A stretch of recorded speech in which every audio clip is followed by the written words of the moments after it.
Music licensing reimagined.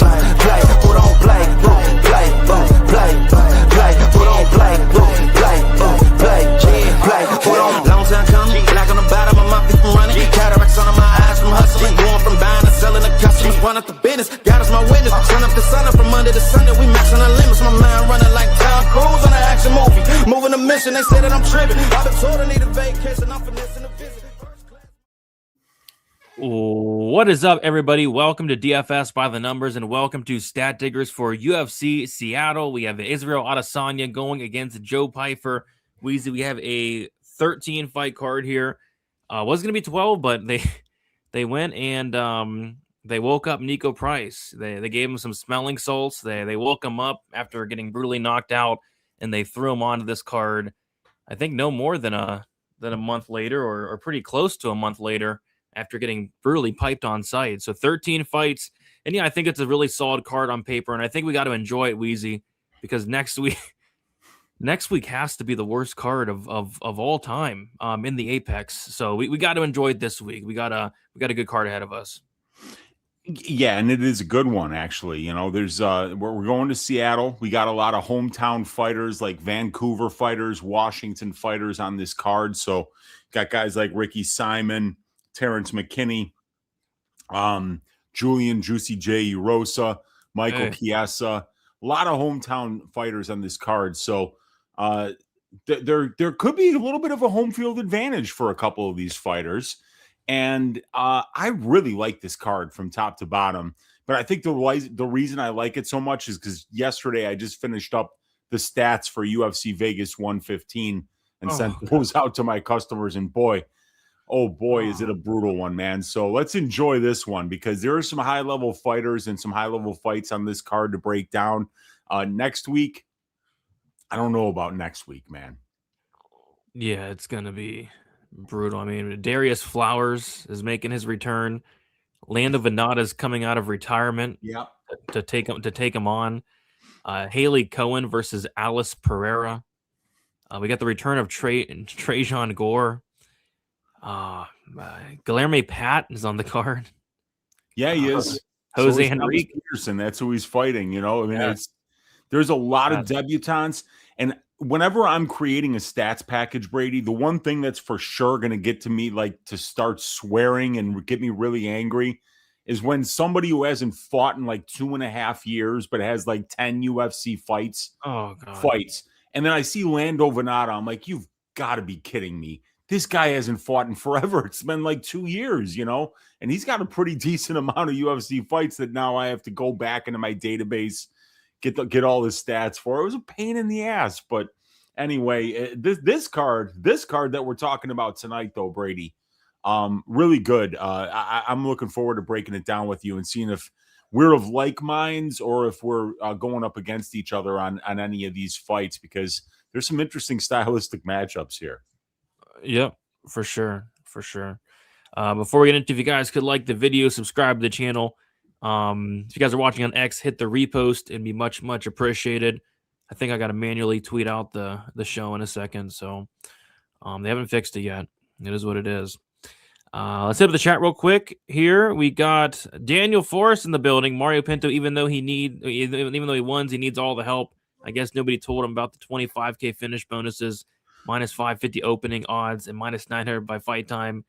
GTFO, disgusting performance. Yeah, that was brutal. I mean, people just don't want to be in there nowadays. You know, they're fighting not to lose, it looks like. We got Danny in the building. What's up, boys? Can we start a GoFundMe for Nico Price? I can't keep watching him fight. Luckily, they're not going to give him somebody that's going to take his head off. At least I don't think. But he probably shouldn't be in there this weekend. It's quite bad. Dante Johnson is the GOAT. Dante Johnson, 2027 middleweight champ. Not a chance. Shout out Colonel Keene. That is Dante Johnson's burner account. Yes, it is 1,000% Dante Johnson's burner account. I missed Stat Diggers on Sunday for my drive home. Mondays are for Kill Tony, so I'm dropping by to show love. Appreciate you and Uncle Weezy. I'll catch up with you tomorrow at the chicken plant. There we go, Dust. We'll catch up with you tomorrow. We got Gus saying keep it rolling this week on. Yes, sir. Yes, sir. I got HIV, but I ain't Lane. Life's good. Yeah, poor Austin Lane. Can we start the show early? Yes, I did. I did start it like 30 seconds early. Hey, come on. I'm going to say Julian Rosen will not be sleepless in Seattle this Saturday night. Oh, yeah, he's got a hard hitter going against him. Come on. Honestly, everyone on the poll should win tonight. Too much tomfoolery happening in MMA lately. Yeah, we got some good options for who needs to get help. I think we got Austin Lane up there, Michael Page, Mario Pinto, and Shamrock. 4 phenomenal options. Yes. The show is canceled. It almost got canceled, guys. It almost got canceled, but we figured it out, and the show did not get canceled. Mario Pinto went to a very nice steakhouse after his fight. Yeah, we saw it was Condor Vicious and Pinto. They're at the steakhouse together. They got a nice, juicy steak. Good for them. We got Jake in the building. Oi, what's up, Jake? We got Dan from Half the Battle. Smash the like button, gentlemen. Agree. Let's get those likes up.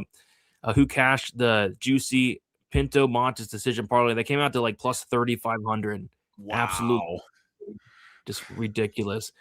Brady, did you bet MVP decision or over? Nope, but whoever did got it sweat-free. Worst fight I've ever seen in my entire life. We got Dr. Peener in the building. What it do, Big Brady and Weezus Christ? Okay. Yes. I like it. Bless Flowers you, versus Flowers versus Fernandes is actually a banger. I don't know, man. I don't know. It's a Flowers fight, so it'll be fun, dude. It'll be fun. Yeah, Flowers everybody tries finishes. to kill everybody that they put in front of him. It's just that he gasses out kind of quick sometimes. So yeah, everybody finishes Flowers besides Michael Johnson. I mean, Michael Johnson should get prison time for not finishing Darius Flowers. I still can't believe that. This guy is like lost by knockout in all of his fights. Just crazy. You guys should take the week off. Whole card is a Gamblers Anonymous. No, we'll be here. We're gonna have fun next week. DWCS dumping ground next week too. Yeah, it's rough. It's rough. We got Cole Stein another week to stat dig. Appreciate you guys. Let's have a week. Let's do it. Judges need some help. Yeah, there were some wild decisions like the Evloev decision kind of surprised me too. I guess the reason Evloev won was because two of the judges gave Evloev round 1.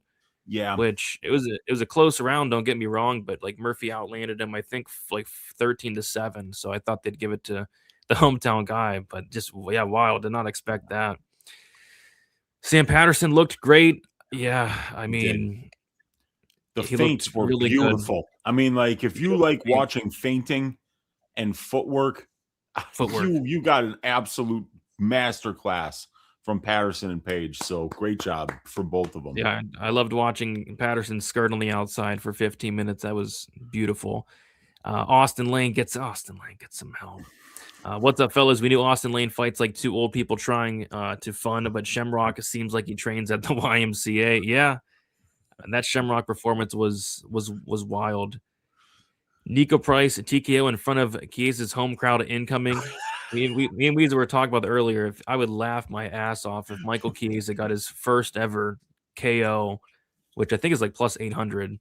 Yeah, it would just be wild. Shamrock needs the most help. Austin Lang is beyond helping. Yeah, like I would tend to agree. Fighters ask for more money nonstop for years, then stop trying to fight or stop trying to finish as soon as bonuses go up. Someone explain. They didn't get enough sparring during a training camp, and they need some extra sparring and practice in there. They just wanted to spar in front of the crowds, it looks like. Let's see here. They probably gave it to Mosvar to throw off the hometown cooking allegations. There you go. That'll certainly throw it off. Yeah, it sure did. Got him off the scent for once, Brady. Patterson MVP was actually performance art installation. Yeah. Oh gosh, I mean you're not wrong. You got Adrian in the chat. Thanks for those bets. Won me some cash. There you go. Glad you can cash. Dixon, Brady Weeds. I'm hearing people calling Shamrock the white patchy mix. Come on, he's not. Patchy mixes would destroy Shamrock, but they're both bad. All right, Weeds. Let's do a quick recap of UFC Seattle. I'll kick us off here, and my night was extremely frustrating. It's one of those nights where, and I know you hate this too, the worst feeling in the world is when every single one of your leans come through. Yeah. So I was caught with my dick in my pants all night. It all started with the the first fight of the night, that just kind of ruined my night right off the bat, pissed me off. Chanel Dyer, I had my finger over the trigger of ITD and 2-3 all week. Round 2 is plus 1100.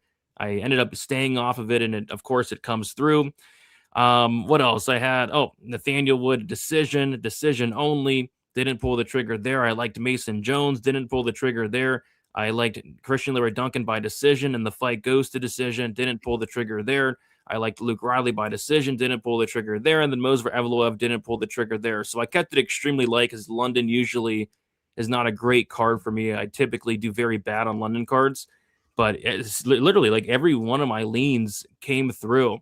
I did hit Pericic KO1 at plus 400 for a half a unit. That was good. And then I hit Iwo Baranitsky under 1.5 rounds at minus 125. That was good. But the two losses, and the one that got me the biggest was that Montes fight. I had Montes KO1, and then I had Montes under 1.5 rounds. Shocking. I mean, I'm shocked. I'm not too shocked because of how the year's going, but just shocking how that fight went 15 minutes. He even knocked out Tricoli in the second round. He just, for some weird reason, just didn't follow up. He knocked him down with that elbow. All he had to do was just like act like you were going to hit him, and the ref would have stopped it. But he just kind of looked at him. It was kind of bizarre. So Montes definitely chilling at the steakhouse. I mean, his decision prop was like plus 900. So good for him. And then I took a small shot on Patterson Page. Fight won't start round 3, which ended up being my worst bet of all time. So of all time. So frustrating night. Should have absolutely smashed. Like I do my best bet show on Friday. I literally went 8-2, but yeah, just disgusting. So Weezy, I know you had your dick out and you actually pulled the trigger on the stuff, especially the Wood fight, and you got paid out handsomely. Yeah, I did. I mean, Brady, I was so on fire on Saturday that my only losing bet, I actually forgot to track it. So it looks like it looks like I even won more than I did, you know, like that's how on fire I was. My losing bet was I had 1 unit on Axel Sola at plus 135. And I mean, I'll take the loss, man. That was one of the best fights. That was incredible. Of that entire card, that had to be the best fight on that card. What a banger. Mason Jones, I don't know why they cut him in the first place, because even though he lost a couple of fights and he had that no contest, which was because of the eye poke, he should have definitely been kept on the roster. The guy's never been in a boring fight. He willingly cut himself, I think. He said he wanted to go out and get more experience or something. Oh, seriously? That shows how mature he is. But like he fought some cans on Cage Warriors and then came back and he looks great. You know, What a great fight that was. And then I had 1 unit on Nathaniel Wood. He was my dog pick of the week at plus 197. Got reverse CLV'd to hell, which means it's like 100% chance that it's going to cash. Every time I get reverse CLV'd, I don't know what it is. It's just like I automatically just cash the bet before the fight even starts. And I also had Wood to win by decision at plus 400 for a half unit. I had a half unit on Perisic to win by KO in round 1 at plus 400. My probability parlay this week was Evloev to win, the over 2.5 rounds in the Jones-Sola fight, and the over 2.5 rounds in the Riley Aswell fight. That hit at plus 256 for a 1 unit bet. And yeah, and I left a lot of good reads on the table that I didn't go after as well. But, Evloev, I almost pulled the trigger on a 3 unit bet on him. And in my opinion, it would have been a decent bet just because, like, if he would have wrestled at all in rounds 1 or 2, I think he would have easily won that fight. You know, because once he started wrestling in round 3, he won rounds 3, 4, and 5 pretty arguably that I don't think you could really give Murphy any of those rounds, except for obviously the point deduction. But yeah, it was a good performance, I suppose, by Evloev, but like shooting 0 takedowns in the first 2 rounds was bizarre. I don't know if he was afraid of getting tired in a 5-round fight. Maybe he wasn't fully healed from like that weird virus that he had back in 2025, but yeah, it was a very, very strange game plan.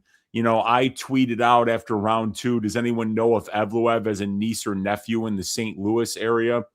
And then Dude, one of my favorite tweets of the week was our guy Luke sparring with reality. He tweeted,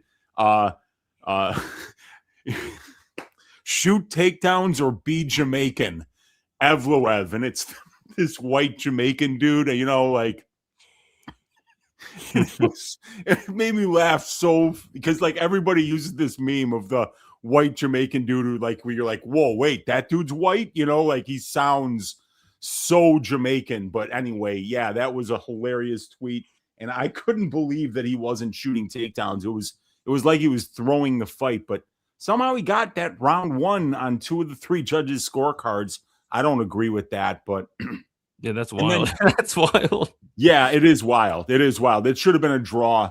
But you know, like, one thing I want to mention, Mark Goddard is like, he is so aware of what country he's in when he's reffing, because I remember him taking a point for like a really small fence grab in the Alonzo Menafield Jim Crute fight when he was in Australia that wound up making that fight a draw.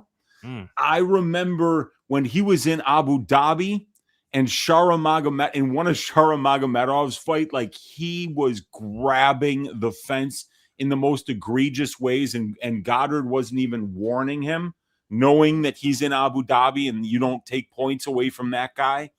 And then here he is, you know, one cup kick, and he's taking a point from Evloev against a British fighter in London. So, you know, I thought that was kind of wild. Like, Goddard definitely knows where he is. He's a veteran ref, and he knows when to take points and when not to take points. And this was one case where he did kind of help the hometown fighter a little bit. But fight should have been a draw, but Evloev got the nod there. But I think it goes to show that if he would have wrestled earlier, I think he could have made that look fairly easy. So good night for me, up 7.53 units. Ass shaving of the week hit. Dog pick of the week hit. Greasy 4-leg parlay hit. So really good week. But, dude, I got to put a few more of those together, because it's been a long losing streak over the last few months, Brady, and we've kind of bottomed out. And I'm hoping that it's going to be up from here, that we circle these wagons and we turn 2026 into a winning year for us. And in order to do that, we're going to need to string together a few more wins. Yeah, the wagons are starting to move. They're starting to turn. They're starting to go. And yeah, I'm feeling pretty good. The reads have been pretty good for me the last 3 weeks. I gotta take my dick out. I should have been on a lot of these spots. You know, Riley decision, Wood decision. I mean, Chanel Dyer, ITD, and 2-3. Those should have been bets. Those are typically bets for me. So yeah, I got to take my dick out. Maybe I'll take it out this week. We'll see. All right, guys. So we let you guys decide the on-site piping of the week, and you guys did horrible. You guys did horrible. Who did they take? Look at this. Look who they took. Mario. Oh, Pinto. my. Yeah. Dude, it looked like somebody drugged Mario Pinto. Yeah, that was bizarre, dude. What's wrong with people?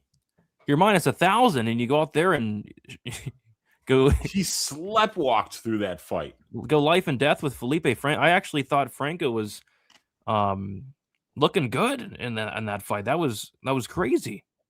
Absolutely insane. So this one was not our fault. This is not you guys did this. You guys did this. Take a long look in the mirror. Everybody that's watching right now, you take a long look in the mirror and you think about that. Sickening.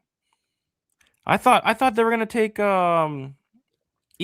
I thought they might have took Iwo, but we gave him some pretty good options. But I mean, like, to be fair, everybody thought Mario Pinto was gonna run through that dude. I can't believe that was even a somewhat competitive fight.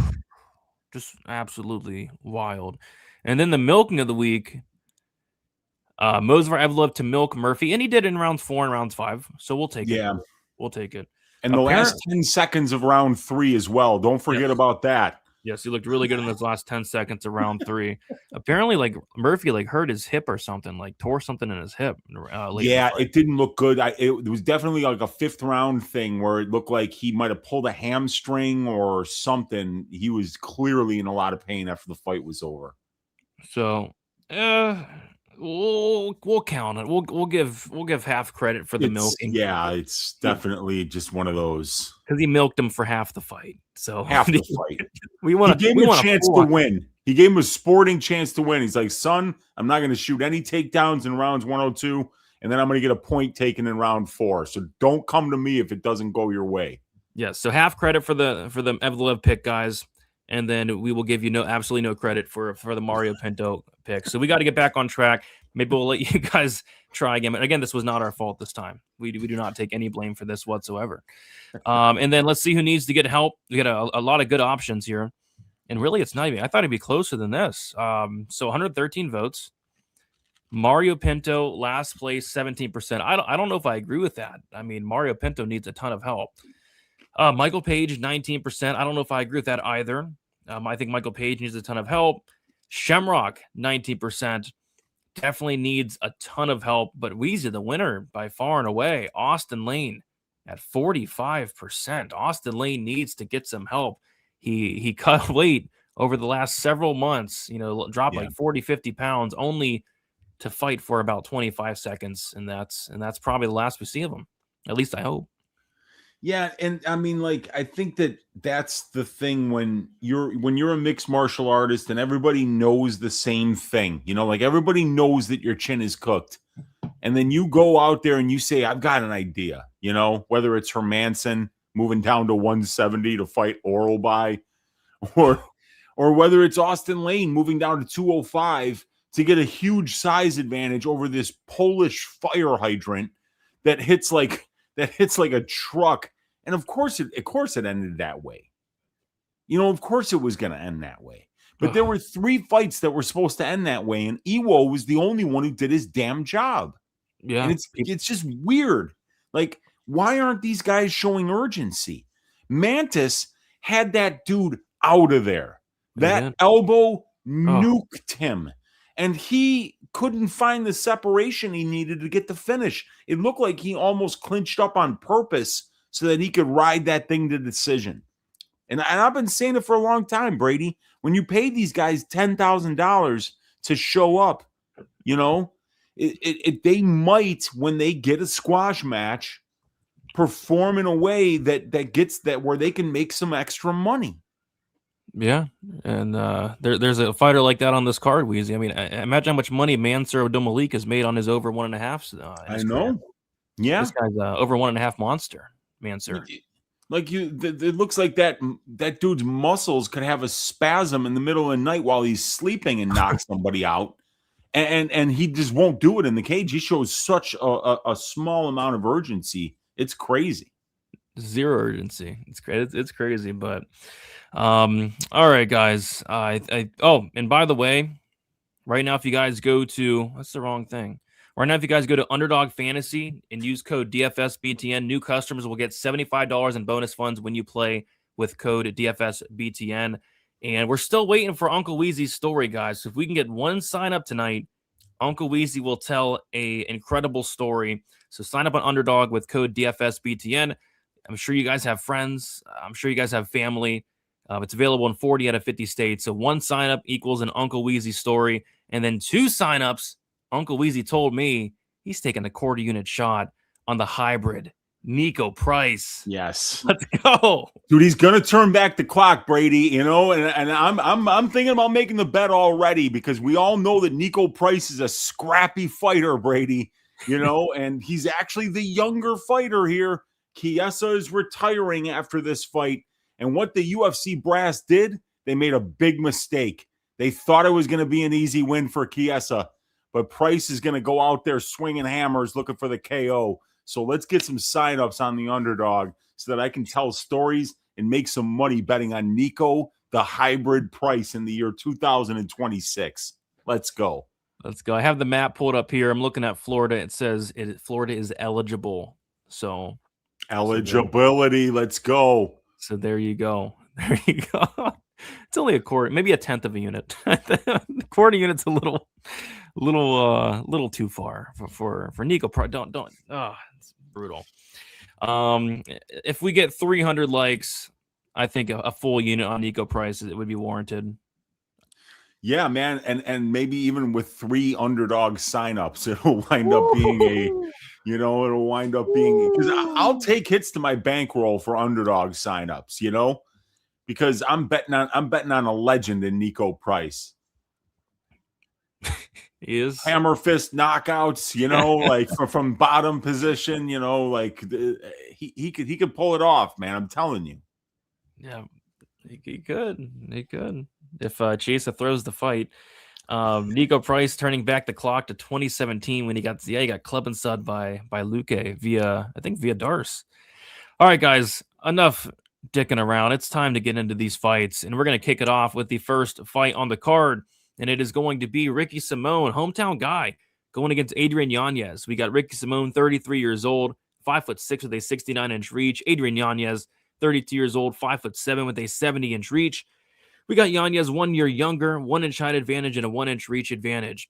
So Ricky Simón is 2-3 in his last 5 fights. He had a decision loss to Mario Batista, a decision loss to Vinicius Oliveira, a knockout win against Javid Basharat, a decision win against Cameron Smotherman, and a decision loss to Hayani Barcelos.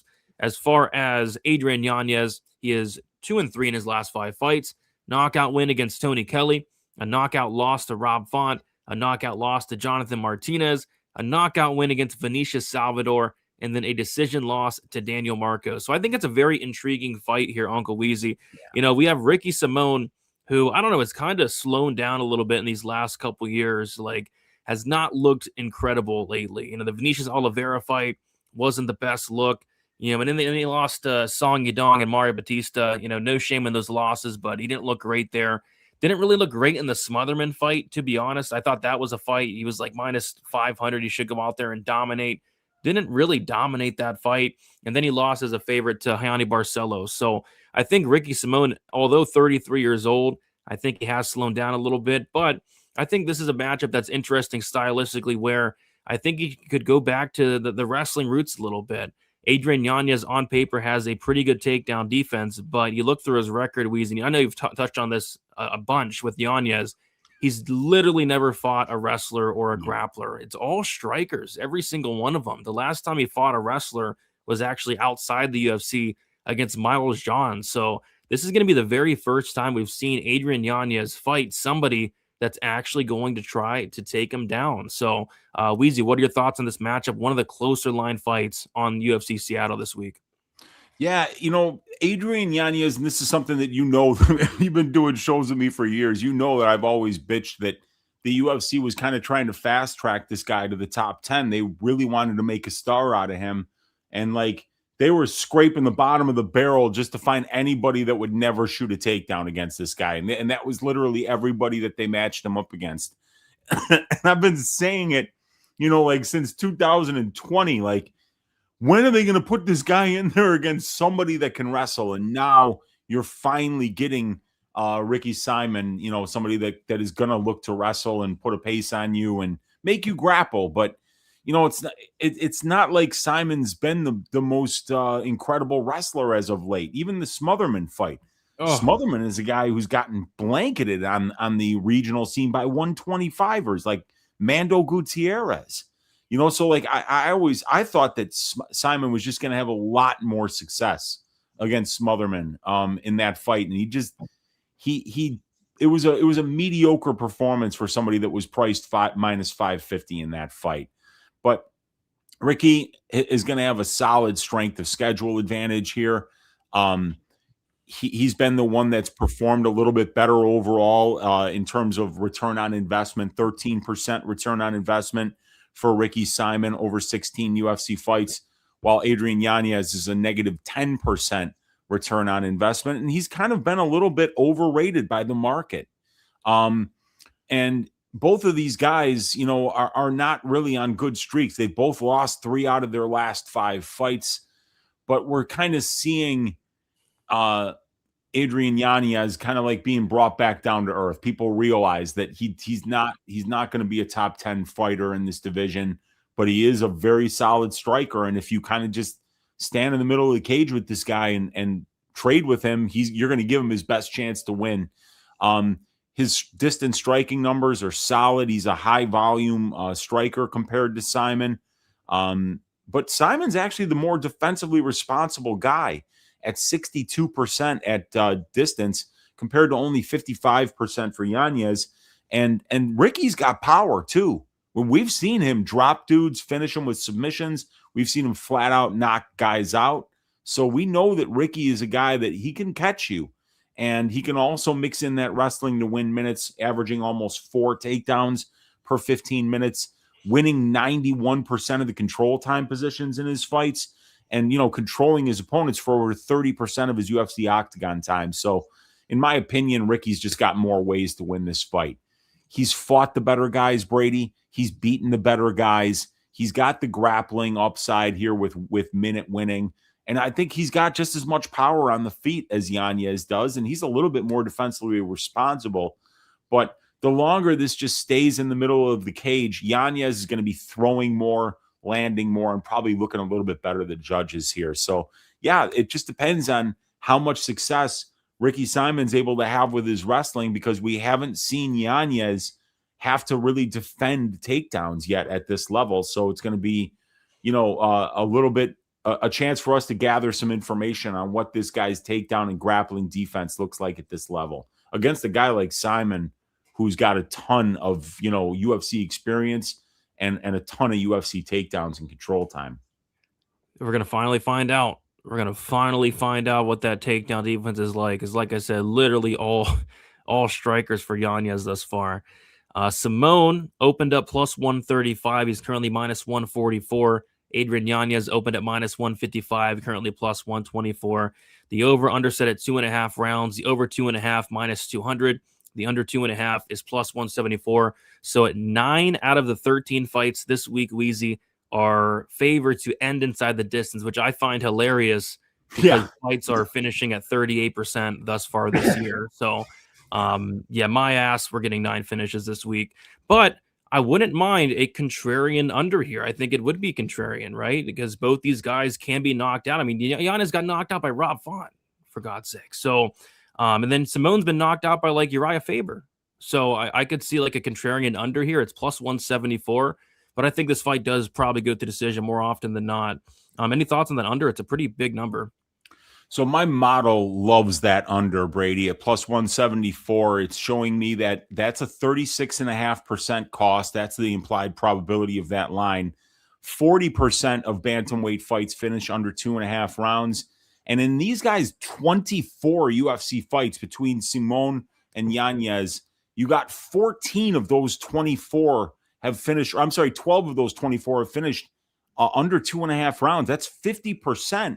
When we're only paying 36.5% on the line. So it's a trifecta bet on my model, which shows it's just underpriced according to the available analytics that we have. And, how it's going to actually play out in the cage, that's another story altogether. But, I think that's a really good bet at this point because, like I said, Simone's got power. And if he gets on top, he's got a good arm triangle choke that he can finish with. And obviously, Yanez is the superior, slicker, smoother striker that's capable of finding a KO in his own right. Yeah, I took the under in the Barcelos Simone fight, and I thought it was a really good bet. Like these guys are both hitting each other with bombs. Just neither guy went down, So yeah. if that fight plays out like this, there could potentially be a sneaky contrarian under. So yeah, plus 174. I don't hate it. We don't get fights finishing much anymore, but at least we're not laying at minus 1,000 on the fight doesn't go here, right? It's plus money. Exactly. Yeah. You want to get plus money on anything this year, the way things are going in contrarian ways. Yes. 0.00005. That's too much. It's too much. It's way too much. It's way too much. It's a risky play. Just way too much. A unit on Fight Goes the Distance, McKinney versus Nelson for 3 underdog signups. That's a good bet. That's a phenomenal bet. What is that? Plus 1,000 for the fight to go the distance?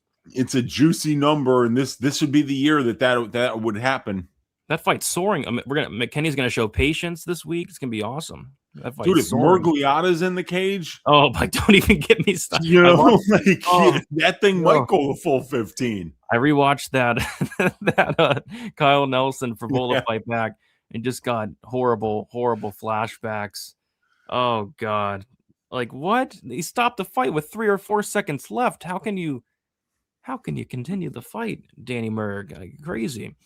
Gus kind of liking the ITD. Yeah, like I said, plus 174. Hey, I don't mind it.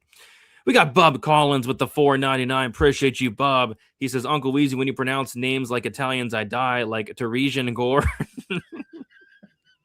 It's one of my favorites, man. Why is this the first fight? The bout order is definitely going to change. They've been like changing it midweek lately, which is absolutely ridiculous, but they've been changing it midweek. Yeah, actually, right now they just moved it. So it's Tenara Brazil is the first fight of the night. And I actually moved that on the spreadsheet. So it's the first fight on the night. Yeah.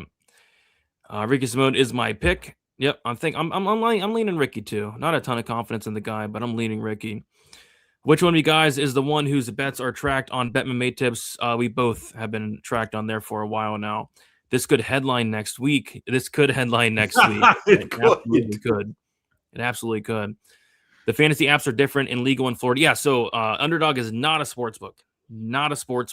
It is daily fantasy. So if you're in Florida, I'm pretty sure you can sign up for it. Where has Yanez been? I don't know. Where's he been? Yeah, lately? it's been, let's see. Yeah, a year and 3 months. We forgot to mention that, Brady. It's a 15-month layoff for Yanez coming into this fight. So at only 32 years of age, maybe there's some personal stuff going on, or maybe there's some injuries. Yeah, it could be. Ravant KO'd Yanez and beat Simone by unanimous decision. If Simone uses his wrestling for once, he should win the decision. Yeah, he hasn't wrestled consistently in a very long time. I think that the last time he got more than 3 takedowns was just a very, very long time ago. Maybe against Gaetano Perillo back in the day. This is Yanez's second time preparing for Simone since he is one of the Smotherman's main teammates. I didn't know that he's Smotherman's teammate. Yeah, that's they're Texas guys, and I know that Yanez. What's the name of his camp? It is Metro Fight Club. It was Saul Solis used to be the head coach there, but he passed away fairly young, and I think that Adrian kind of took over like a head coaching role there after the unexpected death of Saul Solis. And also, where has Adrian Yanez been? He was scheduled to fight Christian Quinones, and Quinones withdrew in November. So I think that left Adrian without an opponent. So it looks like he was ready to fight almost a year after the Daniel Marcos loss, but Quinones withdrew. So now he's had to wait all of December, January, February, and March here for this fight. We got Choke Hold'em in the building. Daniel in the building. What is up? Simone definitely slowing down, but he should still have enough in the tank to outwork a guy like Yanez. Yeah, we'll see. All Ricky needs to do is throw some leg kicks, some takedowns. One of my favorite things about the show is when Uncle Weezy mispronounces names on purpose. Yeah, some people get mad at it. They're like, what are you talking about? Why are you pronouncing it that way? But yeah, I like it too. I really, you don't know how much it makes me laugh when I do that, like to myself. So it entertains me. I hope it entertains you guys too. What are we parlaying the McKinney under with? I don't know, man. That fight's soaring over. That fight's going the distance, sweat free. McKinney's that fight's going the distance, right? The McKinney under. Yeah, no, I think it might go under, dude. Call me crazy. It's a you heard it here first. Not in 2026. It's not. Come on. Maybe a Michael. So like Michael Chiesa at minus 550 parlayed with the minus 300. What is it? McKinney under minus 270. That'll get you. Oh, they won't even let you parlay that on Bet Online right now. Maybe later in the week we can do that. Yeah, maybe. McKinney did fight picks with Cedric Dumas and said his fight is 100% ending in round 1. Yeah, I believe him. I think it going to decision, man. I think people are crazy saying that fight's going to finish. McKinney, he always goes to decision. I could see this going Simone's way, similar to the Jack Shore fight. So you're saying he's going to get? Didn't Simone get club? No, didn't Simone club and sub Shore? Yeah, he dropped him and then arm triangled him. Yeah, club and sub Shore. Yeah, we could see that. We could see it. Yeah. Push the like button. Agree. Let's get those likes up. Bracket toner. Free Dumas. Let's not free him. Let's not free Dumas. Yeah, is Terrence McKinney a fan of steak? We're about to find out.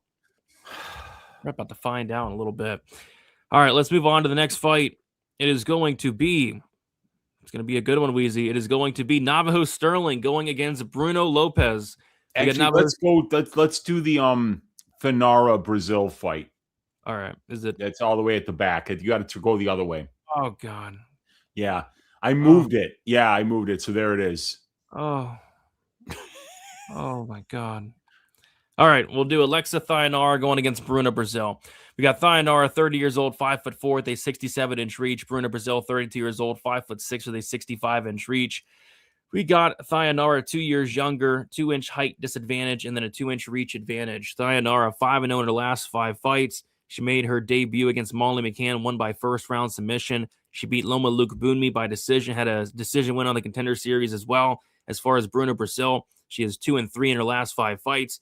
Loma Luke Bunmi decision loss, Molly McCann decision win, Kong Wong decision loss, Shi Ming decision win, and Ketlin Souza decision loss. So yeah, there's been a lot of talk about like fighters not trying recently, and Bruna Brazil in her last fight, it was the most bizarre fight ever. She literally didn't try. It's like Brazil was trying to avoid fighting as much as possible in the Souza fight. When the fight was at distance, she was like borderline running away in that fight. I mean, Alexis Thayanara is going to destroy her here. Thayanara, last time I checked, she was minus 600, minus 620 now. Thayanara is actually really good. You know, this is a rematch, and believe it or not, Brazil did submit Thayanara back in 2019, but I think a lot has changed since then. Thayanara is extremely physical and strong for the division. She's going to take poor Bruna Brazil down, and she's going to absolutely have her way with her on the mat. So I like Thayanara here, and I was thinking maybe a cheeky inside the distance prop here, Weezy, but they are not giving us a good number on it. Plus 150 for a strawweight fight to finish. So, but yeah, give me Thayanara here, and I think she probably honestly pays off her price tag because Thayanara wants to be in there, but Bruna Brazil in some of these fights, she just doesn't want to be in there, and she's also taking this fight on pretty short notice. Both ladies are, but yeah, Thayanara should roll. Weezy, what are your thoughts here? Yeah, was this the fight that this is like the 7th iteration of the fight, and neither one of these ladies was supposed to be in the fight?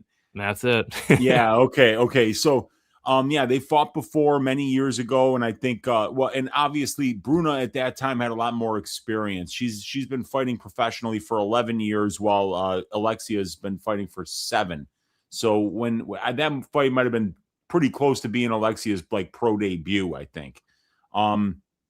And she's on a hot streak here. Obviously, you know, you can see on the screen that she's won her last 5 fights, but I think it's even more than that. So Brazil, like, and not only was she like running away and not trying against Ketlin Souza was also not trying to finish Bruna Brazil. She did everything in her power. Like every time she cracked her, she would then go clinch up and just hold her there for 30 seconds to make sure that Bruna was able to recover. One of the dumbest fights I've seen in a while. I had finished props on Ketlin Souza, and I couldn't believe what I was watching there. But Bruna was getting her ass kicked. Oh. And you know what was really weird was like Molly McCann came into that Bruna Brazil fight with some momentum, and then Bruna just went out there and whooped her. And I couldn't believe it. But then obviously Molly's retired now, so maybe she didn't want to fight anymore. And they made her go up to 125 to fight Wang Kong. That didn't go well. When I saw where the unders were for this fight, I was thinking to myself, just play the overs, dude. Just play the over. Am I really going to count on a 115-pound woman to get a finish in 2026? I mean, Mantis Contradivicius couldn't find a finish. Mario Pinto couldn't find a finish. Those guys hit like trucks. And now I got to expect a little 115-pound Brazilian girl to finish somebody that she lost to 7 years ago. Man, I was thinking like fight goes to decision is kind of like a pretty good look at minus 165. And I don't consider it to be contrarian. It's a women's strawweight fight. They go to decision 68% of the time. It's not like, it's not wild to suggest that this one might go the full 15 minutes, but I see what you're saying about Thayanara. She's much better than her. You know, and I mean, if she does get her down there, she could easily put Bruna in some really bad spots where you'd be holding your breath if you had an over bet. So I don't know what to do with this one because the money line is juiced to the tits. So that pretty much means like you got to be contrarian to find value. So you're going to be looking to bet overs or the Bruna Brazil side. Oh. And I don't know how I'm gonna how I'd get to either of those sides right about now. Yeah, hopefully there's a better price on the sub on a different book. Right now it's plus 215, I think. Yeah, plus 215. Because Thionara has no knockouts, but like a ton of submissions. So I could see a submission here potentially. But yeah, they are all over it. I love Thionara this week. It was kind of the same thing with Dyer. Like I loved Dyer last week, but it's like she was minus 550. Yeah. I love Thionara this week, but she's minus 620, and that line's going to keep getting worse and worse. I would be shocked if Brazil won this fight. Yeah, me too. 62 decisions this year already. Yeah, I did the math here the other night. Weezy, the finish rate for 2026 is 38.8%. Wow.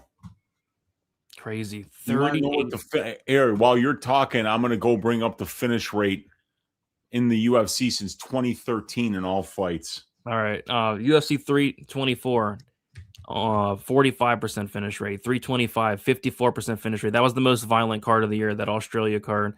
UFC Vegas 116, 30%. UFC Houston, 29%. UFC Mexico, 46%. UFC 326, 33%. UFC Vegas 117, 36%. UFC London, 30%. The least violent year in UFC history. Not by a little bit, by a mile. By a mile.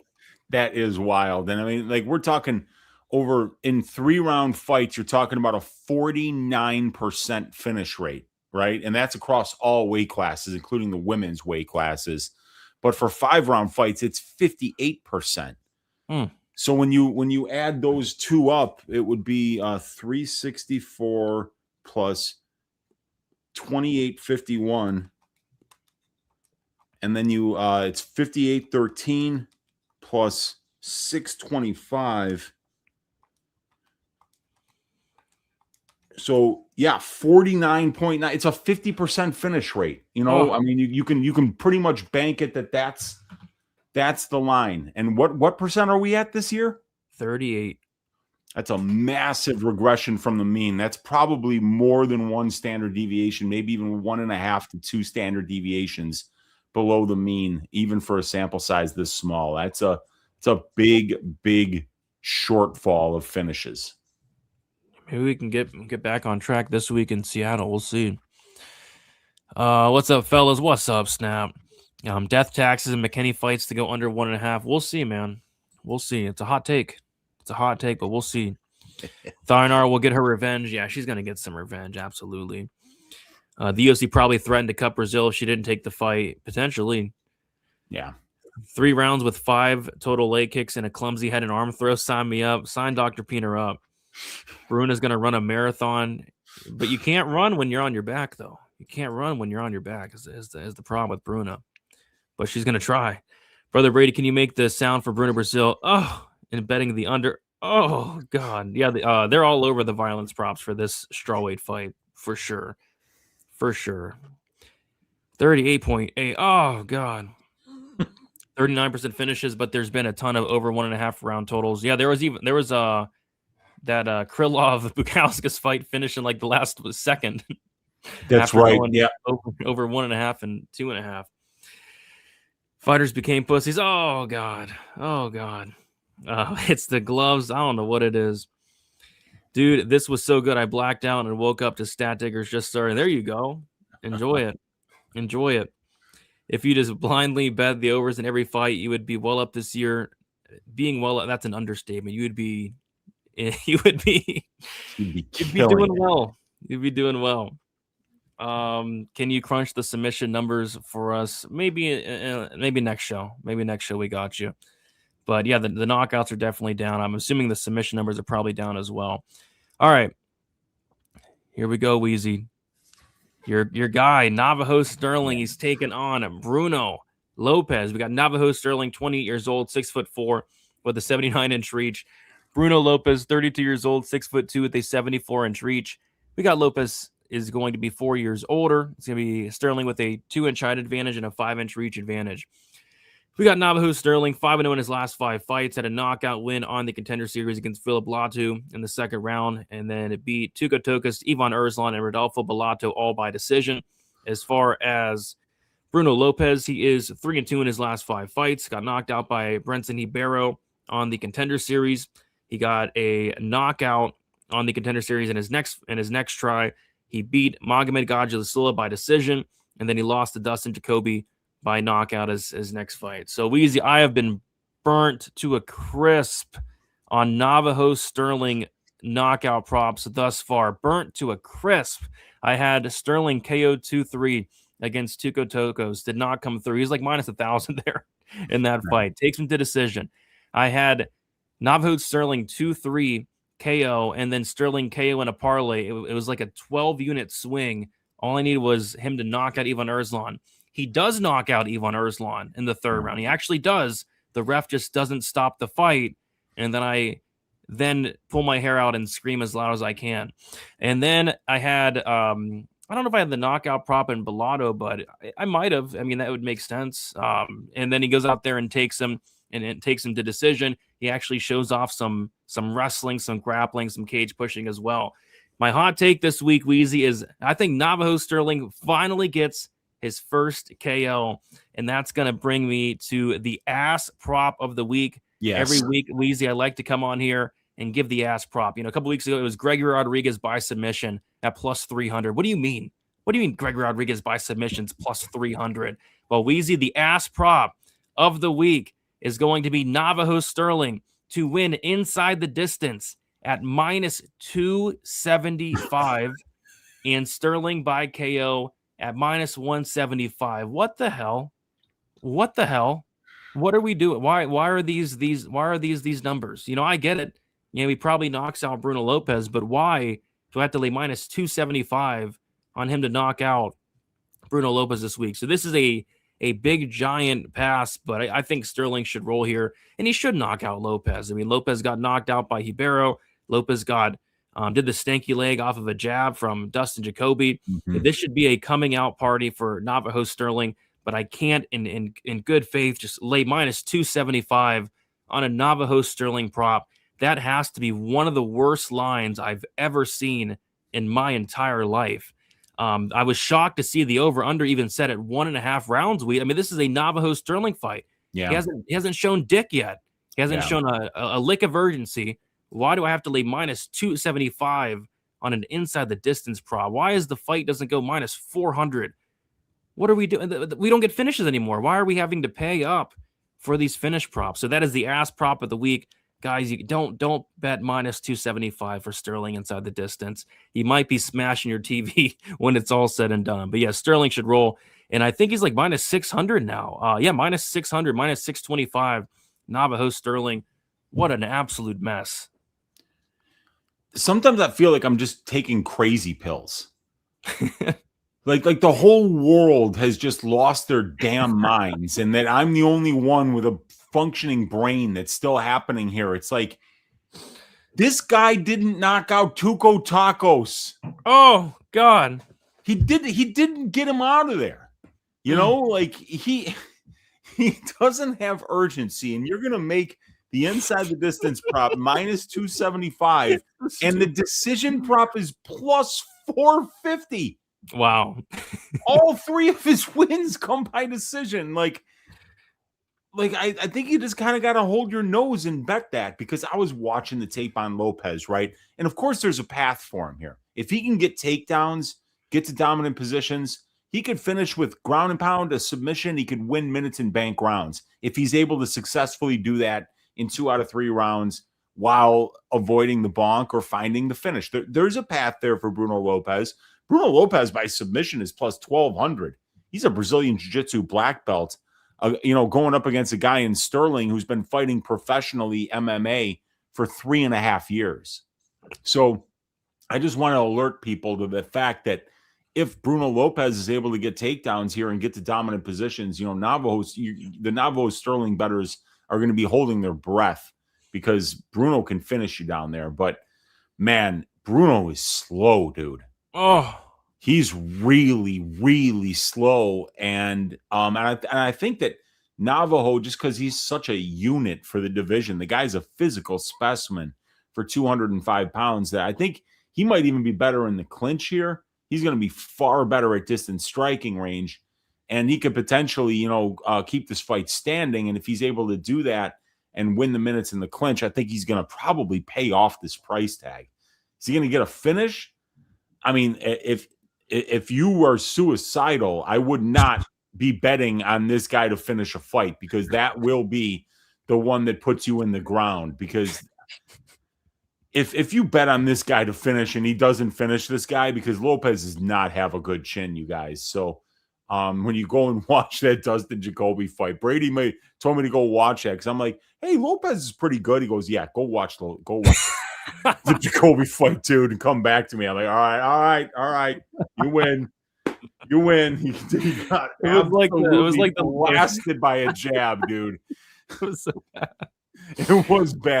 It was bad. So I think that's why when you saw how visually bad that looked, that you're like, shit, man, no wonder Navajo by KO is minus 175, because that is just a crazy number, dude.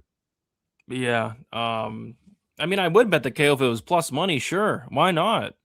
I'll donate some more money on Sterling by KO at plus money. Yeah. At plus money, sure. Minus 275. What are you talking about? Get out of here.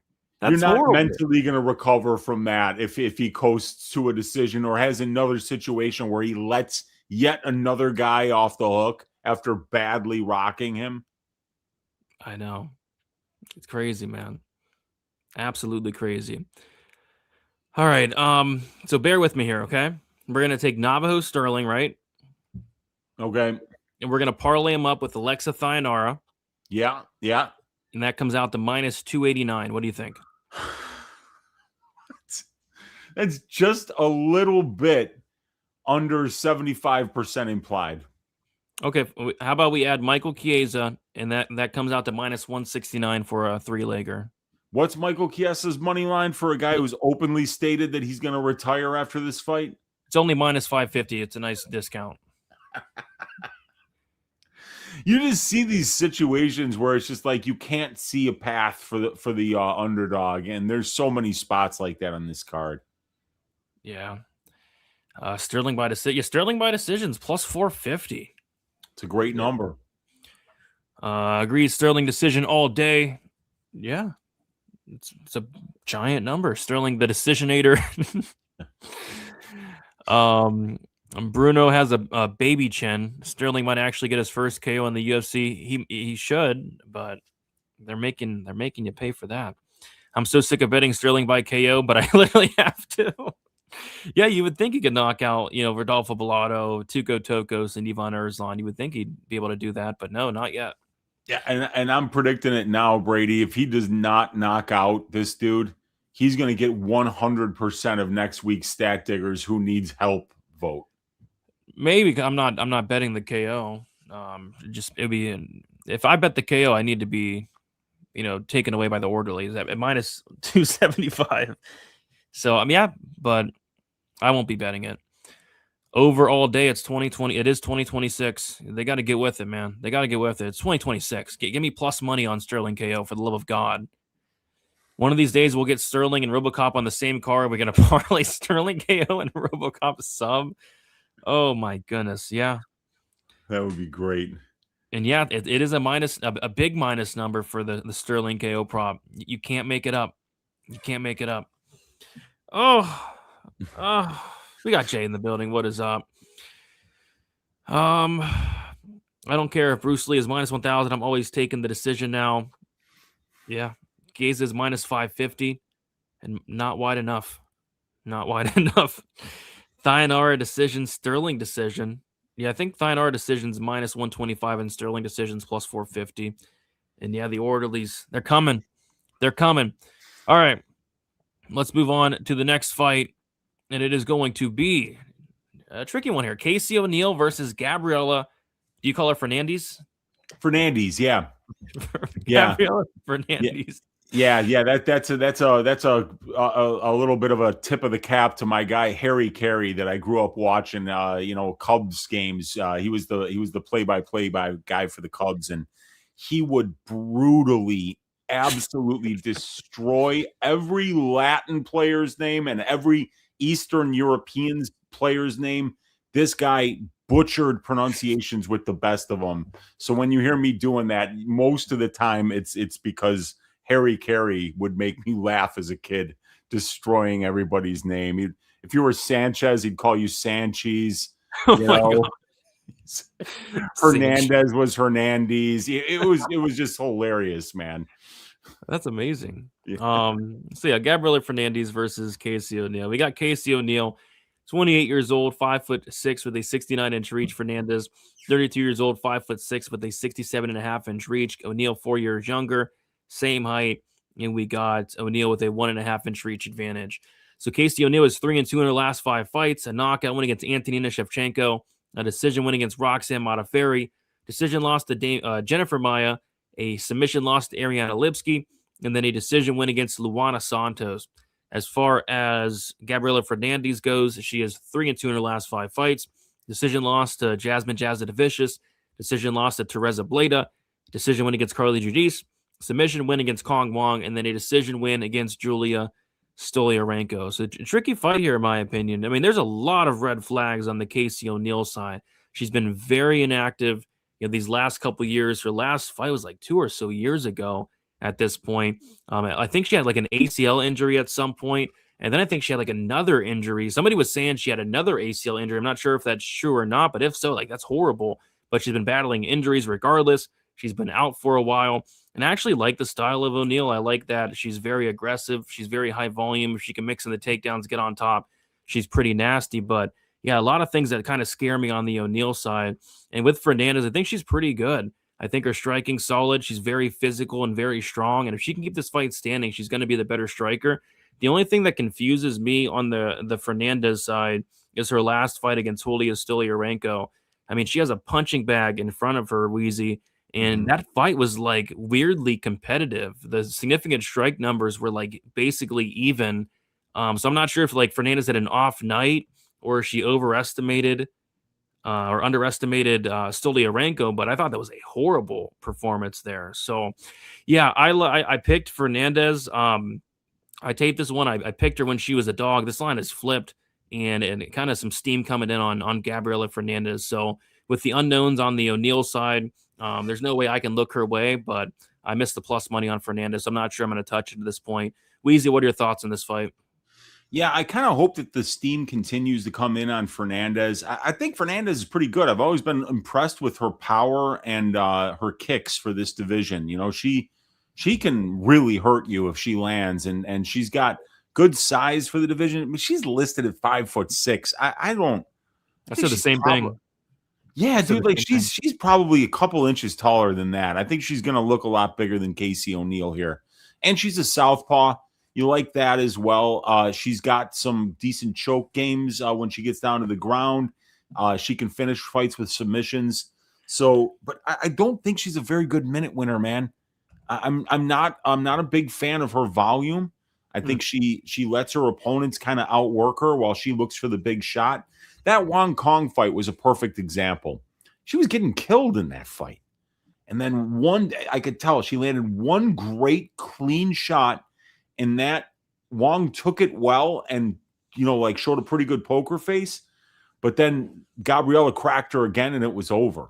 She jumped on that choke and finished her with the sub. So I feel like Fernandes is somebody that if she's not winning moments at this level, that she's not going to do particularly well. Her takedown defense is ass. Her grappling game is ass. And her volume is not where it needs to be. For somebody that fought Carly Judice and has how many 5 fights here at the UFC level, she should be attempting more than the divisional average in terms of strikes, and she's attempting less. So she's fought some busy distance strikers, and she's just not matching up with their volume. And that's going to be a problem against Casey O'Neill, because Casey O'Neill throws some of the most volume in the division at 20.8 distance strike attempts per minute, and she lands 10.27 distance strikes per minute. Now, the problem is that even though she's got good 61% defense, she does absorb 7.34 distance strikes per minute. You don't want to be absorbing a ton of volume from Gabriela Fernandes because she can knock you out. So I think Casey O'Neill is going to win the minutes of this fight everywhere. I think that she's going to be a lot busier at distance striking range. I think Gabriella is going to have to be worrying about the takedowns of Casey O'Neill. And that's something that I don't think where she's getting enough credit for here, is that Gabriella has shown a massive weakness in her grappling defense. And Casey O'Neill is somebody that can exploit that. And when she's not doing that, she's going to be throwing more and landing more than Gabriella. But what I need to do is look into what's happening here with Casey, because she didn't fight at all in 2025. She's on a 19-month layoff coming into this fight, and she only fought once in 2024. So obviously the inactivity recently has been a serious issue, but she's coming off a win where the market underestimated her against Luana Santos. And, Casey is 2-0 when priced as an underdog with 123% ROI, while Gabriela Fernandes is a negative 5% ROI when she's been priced as a favorite in the UFC. So I think that Casey might be a little bit underestimated by the market here, Brady. Yeah, and I think this line's going to continue to move. Like every time I log into Twitter this week, this week, I see a bet on Fernandes by a lot of these accounts. So, this line's moved a ton. Fernandes, when I researched this fight, she's like plus 112. Now she's minus 135. O'Neill was like minus 130. Now she's plus 115. So we'll see where this fight goes. I'm not touching it personally, but good luck to everybody that is. The over-under set at 2.5. Over 2.5 minus 220. Under 2.5 is minus 186. Casey O'Neill, gang, stand up. Stand up. Let's go. Casey lost to Lipsky and Maya. LOL, I have Fernandes with... Is that a Joker card? Joker. I think that's a Joker. It's a Joker card. Casey's a head case. Fernandes' takedown defense isn't good, but I like that she's been training at MMA Masters for a few years at this point. The Kong Wong win hasn't aged all that well with the more performance. Give me Casey all day. Yeah, he still can't believe Kong Wong couldn't finish Eduardo Moore. That was absolutely insane. What is up, Brady Weezy? The two best in the game. What did you end up going on your confident picks last week? Went 7-0, but that somebody told me they did that 7-leg parlay. It came out to like plus 350. The lines last week were just stupid. Yeah, it's absolutely stupid. But that's the world we live in now. That is the world we live in now. Stupid lines. All right, moving on to the next fight. It is going to be Marcin Tybura going against Tyrell Fortune. Breaking down this fight, Weezy gave me a hernia. We got Marcin Tybura, 40 years old, 6'3" with a 78-inch reach. Tyrell Fortune, 35 years old, 6'2" with a 77-inch reach. We got Fortune, who's 5 years younger. Tybura with a 1-inch height advantage and a 1-inch reach advantage. Tybura is 3-2 in his last 5 fights. Submission win against Tai Tuivasa. Submission loss to Sergey Spivak. Knockout win against Jonathan Deniz. Decision win against Mick Parkin. And then a knockout loss to Ante D'Elia. As far as Fortune, he is 4-1 in his last 5 fights, and he will be making his debut here. So, yeah, I don't know about this one. I think I can see pass for both guys. Like if Fortune's going to win this fight, it's probably meaning he's knocking out Tybura within the first couple minutes, and it could happen. Tybura is 40 years old. He's been knocked out a handful of times. He's coming off of a knockout loss, but I actually kind of lean Tybura. He's fought the much better competition, and it's not even remotely close. I think he has more paths here. Fortune does have some good wrestling. I've seen him get a lot of takedowns, but I think Tybura is just a much better submission grappler. Like if Tybura gets on top of Fortune, the fight's probably over shortly after. So yeah, I lean Tybura. It's just tough to have any confidence in a 40-year-old who's been knocked out a million times at this point. Weezy, what are your thoughts on this fight? It's kind of greasy. Yeah, it is greasy because Tyrell Fortune was a guy who was fighting at the highest level of Bellator's 205-pound and heavyweight weight class for a while, right? But that was a while ago. Dude, this guy fought Tony Lopez last year. Oh. Tony Lopez. Brady, Tony Lopez is older than I am. Oh, I'm not joking. He was born in 1973. And he wow. Fortune hit him once, and the ref tried to save Tony's life. He stepped in so fast. He beat Demario Dennis, who is Myron Dennis's older and more obese brother. And Myron Dennis stinks. He beat him. He lost to Sergey Bilasteny. I'm not exactly sure how good that guy is. I know they got a win over Marcelo Golm. I think that was PFL, that fight. But either way, I don't know what to expect of Tyrell Fortune right now at 35 years of age. He's taking this fight on short notice. It's a UFC debut, and Marcin Tybura has 23 UFC fights. Every time people kind of underestimate this guy when he comes off a loss, like he did against Spivak, he put together a two-fight winning streak against Denise and Parkin. And then he goes out there and he loses to Delia, who's got a lot of power, especially early in fights. But I also feel like Tybura's, pretty good at staying long. He's got good kicks. He's been in there against much harder hitters than Tyrell Fortune and wound up, going the distance with them. And then he'll go out there and get knocked out by Sakai and Abdul-Rahimov. So it's hard to, chins are so unpredictable sometimes, Brady. We're going to talk about it when we get to the Julian Erosa fight.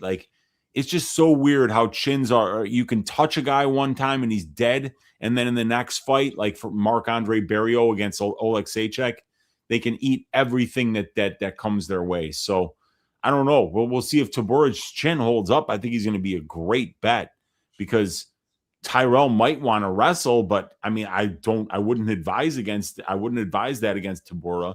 He's too good at getting sweeps. So when that dude gets on top of people, he stays there and he does big damage with ground and pound. So yeah, I think Marcin's better than Tyrell everywhere. He's more experienced. He's fought and beaten the better brand of competition. He's the better submission grappler. And I think he might even be the better minute winner at distance striking range. So, I mean, I'm kind of with you, man. I think Tybura is the side here, especially considering that Fortune's making his UFC debut on short notice here because this was supposed to be Tybura versus Walter Walker. Oh, wow. Yeah, it was. Yep. Fortune opened at plus 140, currently minus 137. Marcin Tybura opened up minus 160, currently plus 117. I don't really get that personally, but yeah, I guess Fortune could knock him out in the first round. We'll see. The over-under set at 1.5 rounds. The over 1.5 minus 125. The under 1.5 is plus 105. This fight is definitely going to decision. I'd be kind of surprised if it did, just because both guys have paths to finish this fight. I think Tybura has an astronomical advantage if he gets on top. And then, of course, Fortune can knock out Tybura. But it could end up being sloppy and go the distance. You never know. But the fight doesn't go like minus 350 here. We got Mia Khalifa in the building. What is up, Mia Khalifa? Good to see you in here. Fortune is very sus name to lay money on. Yeah, low-key. Low-key. Tybura is washed. Fade of the week. Is he washed? I don't know. Is he washed? He's 40. You could be 40 at heavyweight. Yeah, I know. That's the thing. Yeah. Tony Lopes is 53 years old and still doing it, Brady. Yes, he is. Yeah. Yeah, don't you dare badmouth Tony Lopes. Alrighty. Yeah, let's move on to the next fight. It is going to be Chase Hooper going against Lance Gibson Jr. We got Chase Hooper, 26 years old, 6'1" with a 74-inch reach. Lance Gibson, 31 years old, 5'9" with a 72-inch reach. We got Hooper 5 years younger. It's going to be Hooper with a 4-inch height advantage and a 2-inch reach advantage. Chase Hooper 4-1 in his last 5 fights. Submission win against Jordan Levitt. Submission win against Slava Borshev. Submission win against Clay Guida. Decision win against Jim Miller. And then a knockout loss against Alexander Hernandez is minus 385 favorite. Oh my gosh. As far as Lance Gibson, 3-2 in his last 5 fights, made his debut against King Ring and lost that fight by split decision. So yeah, I guess it's going to all come down to whether or not, Hooper's able to get this fight down to the ground. If he's able to get this fight down to the ground, he's absolutely going to style on Lance Gibson Jr. I think Lance Gibson Jr. does have some sort of wrestling background, but I think Chase Hooper is the much better submission grappler. And even on the feet, it's like Chase Hooper, although very hittable, although he's been knocked out a lot, he does throw a ton of volume, and he is kind of awkward and tricky to deal with on the feet. I'm actually kind of surprised the line isn't wider personally. I'm not high on Lance Gibson Jr. I don't really care that he lost by split decision against King Green.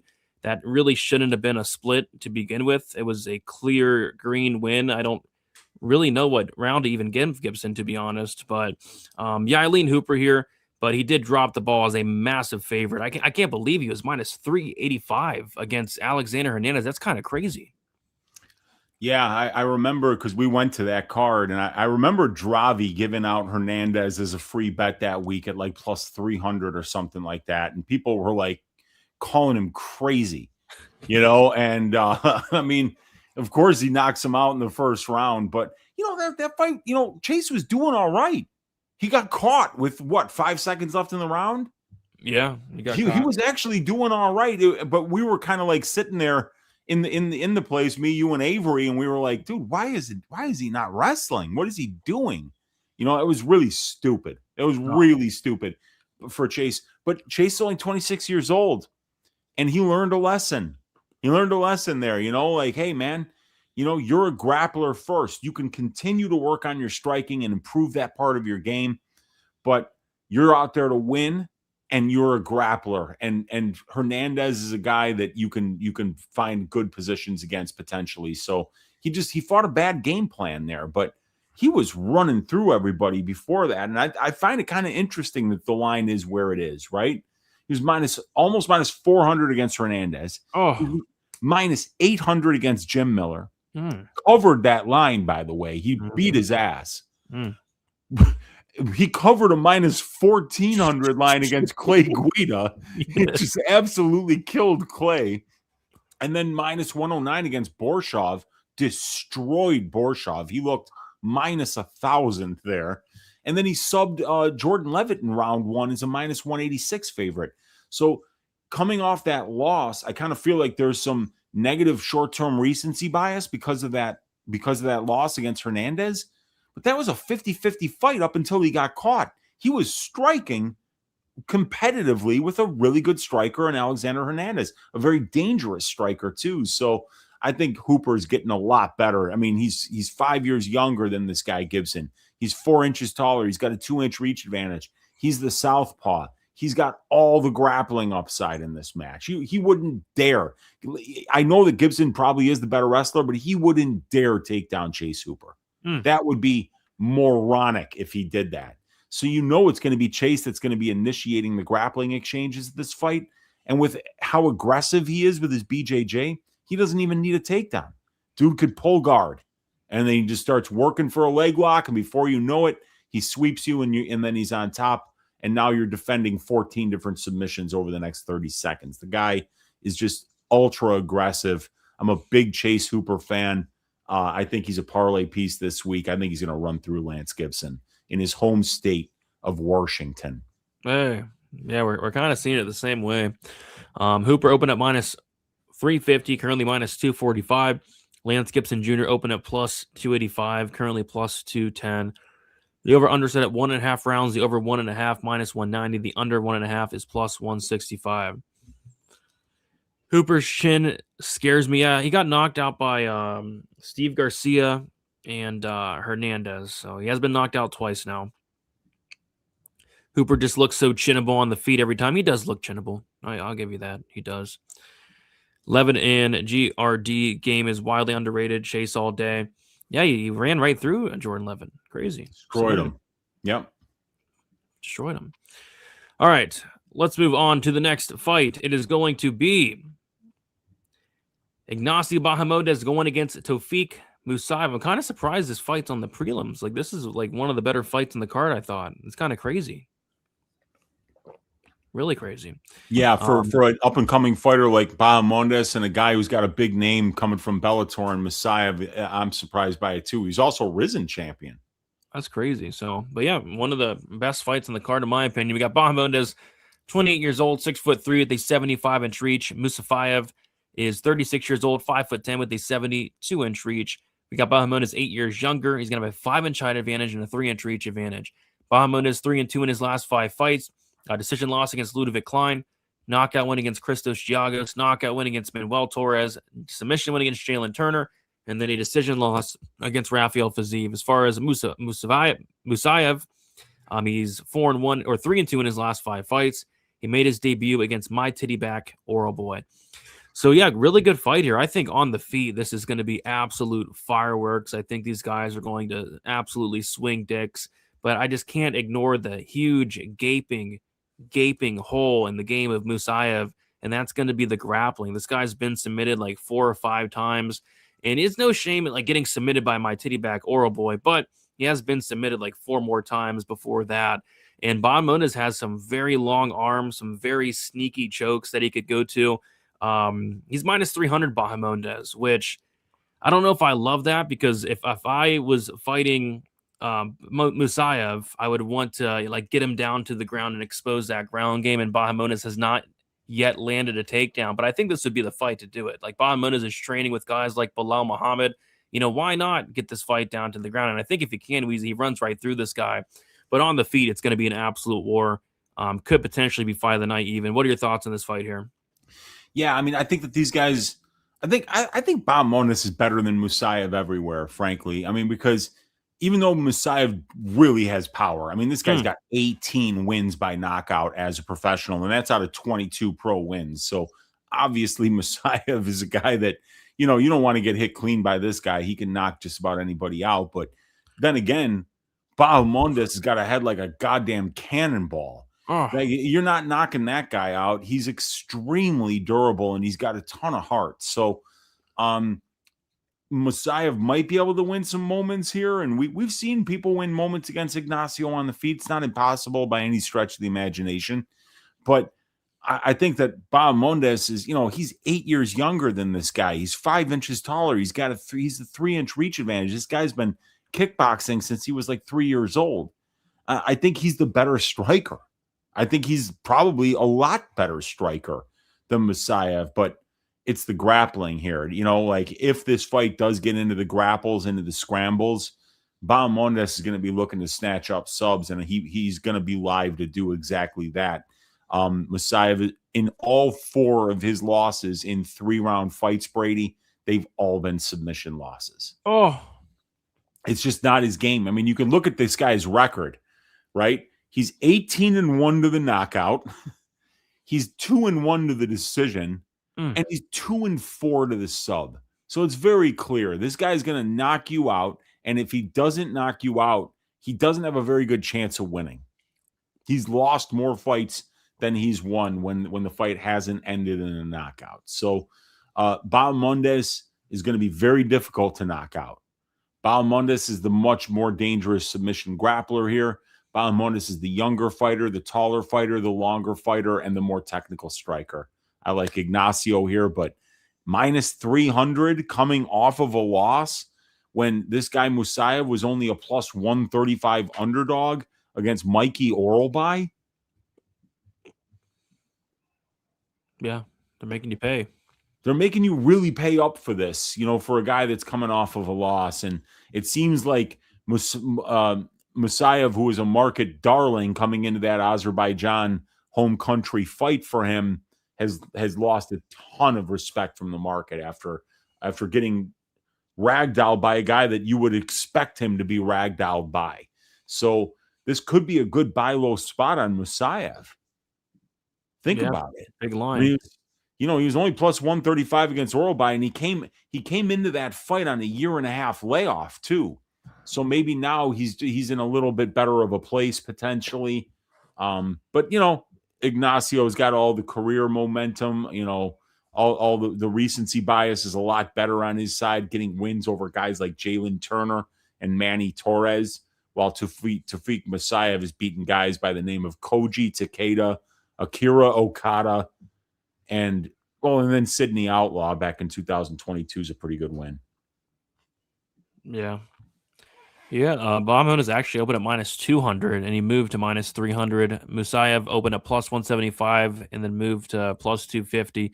The over-under set at 2.5 rounds. The over 2.5 plus 135. The under 2.5 is minus 155 there. What would be the worst possible matchup you could make? Mine is Rafael Cerqueira versus Jose Medina. That'd be an awesome matchup. What are you That'd be talking the best possible matchup you could make. That Be people would amazing. tune into that I would fight too. because somebody would have to win. Yeah, could be a draw, but Could be yeah, a draw. I could dig that fight. Impressive last 3 opponents for Bahamondes. Might show levels in this one. Yeah. Bahamondes is a Zellhuber doppelganger. Stay away. Nobody's a Zellhuber doppelganger. I mean, Zellhuber is one of a kind. One of a kind bad. Oh my gosh. Bahamondes is huge. He's a big dude. He's a big dude. Physio distance management against Bahamondes was impressive considering the height difference. Yeah. Yeah. Musayev is no joke. Bahamondes has a chin, but is kind of stationary and leaves himself open a lot. Yeah, his chin will get tested. Bahamondes' chin will get tested. Musayev's takedown defense honestly didn't look horrible against Oralboy until it did. Yeah, his takedown it doesn't look bad, but the submission defense is pretty bad. Pretty bad. All right. I think Bahamondes will win, but I think his holes will be shown. Heyo. What the heck? Wait, what? What does that mean? I think Bahamondes will win, but his holes will be shown. Yeah, well, maybe the holes could be defensive that they're talking about, not the kind of holes you're thinking about. Okay, good. Yeah, both guys have some holes. I mean, Musayev can't grapple, and Bahamondes little hittable. Gaping, yeah, he's got some gaping holes in this fight. Iceland farts late. It's all good. I'm sure he's been getting pegs in his holes in training. What? I don't know. Weezy might have to go check it out. Weezy's near Valley Flow, so he'll let us know. He'll let us know about that. All right. Let's move on to the next fight, Weezy. This is the featured prelim. It's Terrence McKinney going against Kyle Nelson.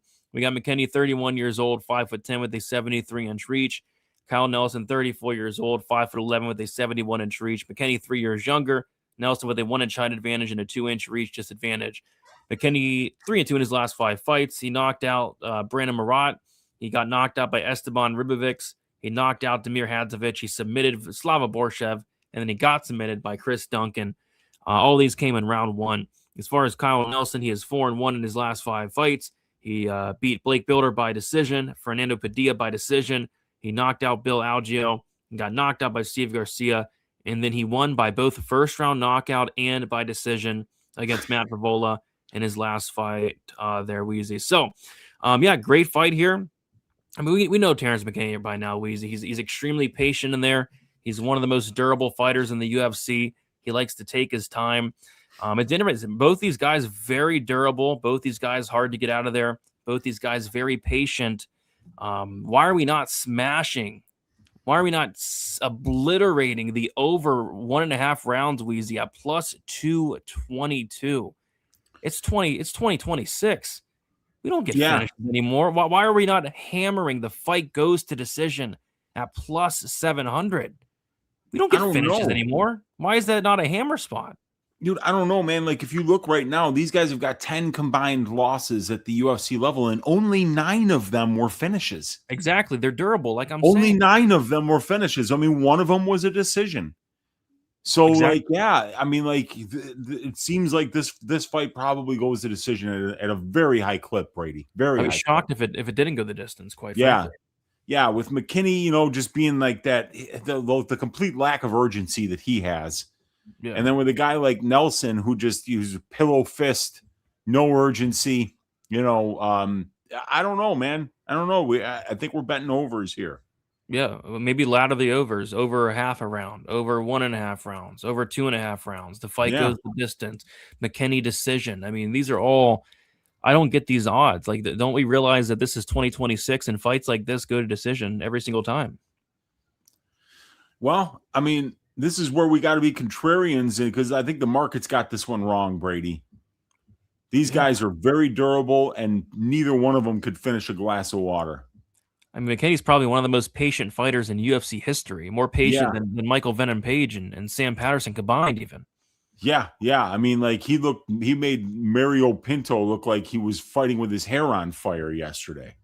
Exactly. I mean, Terrence McKinney, a decision plus 1,600. I mean, sign me up. He wins decisions all the time, right? Yeah, he's a great minute winner. He's 0-0 to the decision as a professional. Yeah. You know, with an average fight time of 2.6 minutes. But that's deceiving. That math can be very deceiving, like very, very deceiving.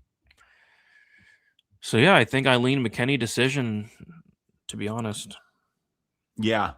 Yeah. I mean, like this is the one where you want to like go get a sandwich, maybe walk the dog, because you're gonna be here for a while, Yeah. Yeah. I mean, it's gonna be, and I thought Kyle Nelson was gonna retire after the last fight. I don't know. I thought he was talking about it, like he's not old. I'm not saying he's old or washed or anything. I think just Kyle has been on record saying, I don't really need to do this anymore. And I've got a big ass farm or whatever that I need to work on. And I'd rather work there than be in a cage getting my face beaten off, which is wild, because why would you take a fight against Terrence McKinney if you're about to retire? Because McKinney has pillow fist. Yeah. Is that why? Yeah. Man, this is going to be a fun one. I can't wait for this one. This is going to be great. I mean, it's under 1.5 is a parlay piece, but they won't even let you parlay it on Bet Online, because obviously they don't need that kind of smoke. Everybody's going to be trying to parlay it. Yep, that is going to be the parlay piece of the week, and I will probably be involved. I'll probably be involved. I've made so much on McKinney unders. It's like they're undefeated. They're undefeated. But this is going to test the theory. This is going to test 2026. If McKinney goes over 1.5 rounds, 2026 is officially cursed. Yeah. Officially cursed. So we're about to find out. Yeah, this is, I would be blown away if it ever happened, but it probably is going to happen at some point. Like if McKinney sticks around long enough, he's going to eventually have a fight that goes over 1.5 rounds. Yeah, and then it's tough to like predict like what's going to happen in a McKinney fight. It's like he can knock you out, he can sub you, he can get knocked out, he can get subbed. So I don't know. I lean McKinney, but it's really hard to have a ton of faith in him, and he's like minus 170. I've never seen a fighter more dangerous in the first 60 seconds of a fight than Terrence McKinney. Literally the greatest of all time. In the first 60, if you can get past 60 seconds with this guy, you are an incredibly durable fighter, because this guy fights, I mean, just at a pace that is absolutely unsustainable. If fights were 2.5 minutes, Terrence McKinney would be champion for a very long time. He's so good in the first 2 minutes. Yeah, I think the only one that would have ever beaten him would have been Ribovic's, right? Because Ribovic's got him out of there very early, but everybody else had to weather just this horrific storm before they finally got him out of there. Yeah, so we'll see. The over/under set at 1.5, the over 1.5 plus 222, the under 1.5 actually opened at minus 400, which that's kind of where I'd line it personally. It's minus 270 now, so it's getting better. It's getting better. So I think some money's coming on the over. Hopefully that trend continues. Hopefully we swayed some people to bet the over. Hopefully you guys caught the sarcasm. We were being extremely sarcastic, though. I said McKinney's durable. He's gotten nuked so many times, man. Oh, he's been finished, I think, on all 8 of his losses, right? Oh, yeah. Oh, yeah, he's never been to a decision. Never. Oh, God. And I think you have to go back like 8 years to find the only fight that ever went to the 3rd round. Yeah, so I will not be betting the over in this fight. Daz on the fight doesn't start round 2. We'll see where they line it. No props out on that yet, but we'll see, Daz. I don't mind a shot on that, depending on the line. McKinney sub 1. It could be sub 1. It could be KO 1. This fight might actually go over 1.5 rounds. Man, if McKinney fight goes over 1.5 rounds, we've got a serious problem on our hands. A serious problem on our hands. I already know Brady is playing the under 1.5 for a McKinney fight. I might. I probably do. If Matt Sales can submit Kyle Nelson, oh, God. And then T-Rex definitely can submit Kyle Nelson. Yeah, true. Top-notch trolling fella. We weren't trolling. McKinney has one of the highest average fight times in the UFC. He does. He does. 1 unit on a McKinney decision. I mean, McKinney decision right now is plus 1,600. If you wait for some other books to open, it's going to be plus 2,000 or better, Wheezy. It's going to be crazy. Yeah.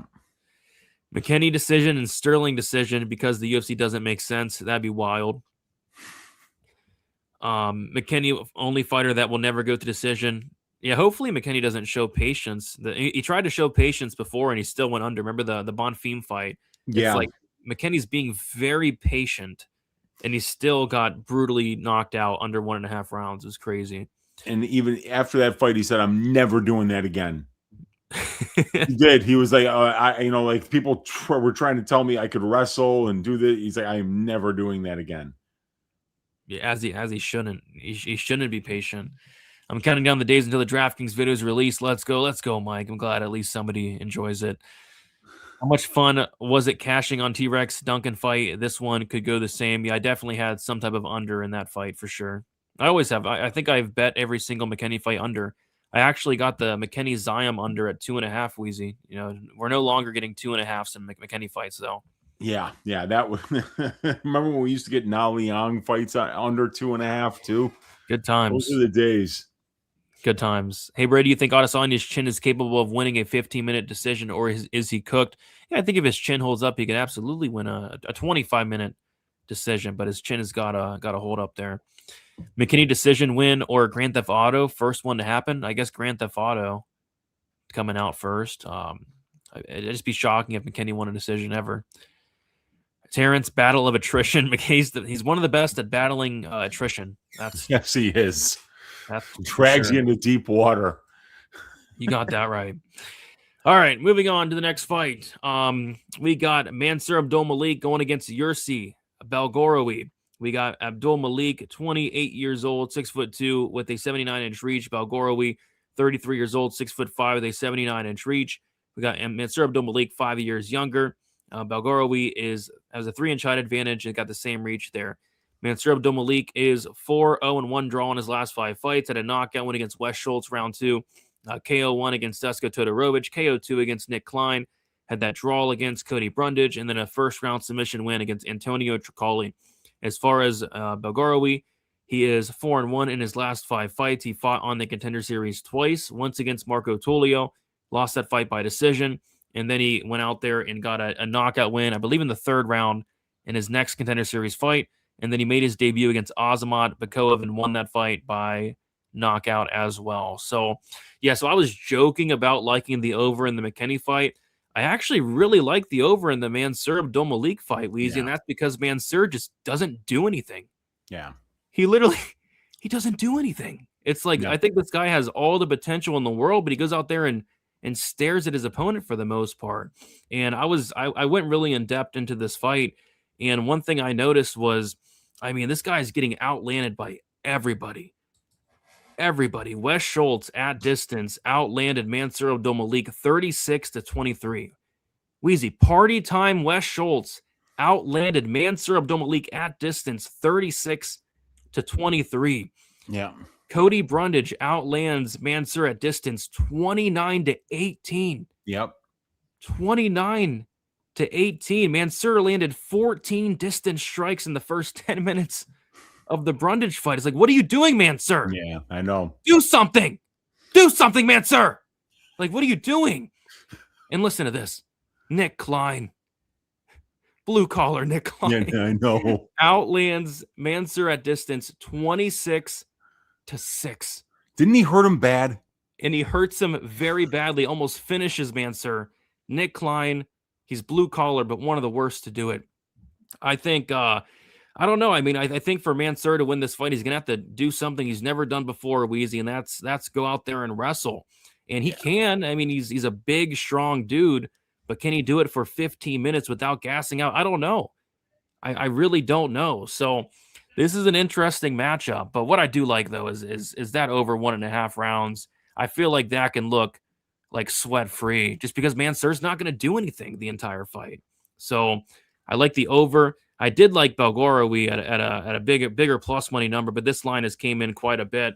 I'm looking forward to this one. I feel like this fight could be boring, though, Weezy, to be honest. I feel like it could be a really boring fight. But what are your thoughts on this one? Yeah, I think a lot of the shine has come off of Mansour Abdul-Malik at this point because, like, listen to the lines, right? Debut, he's minus 555 against Todorovic.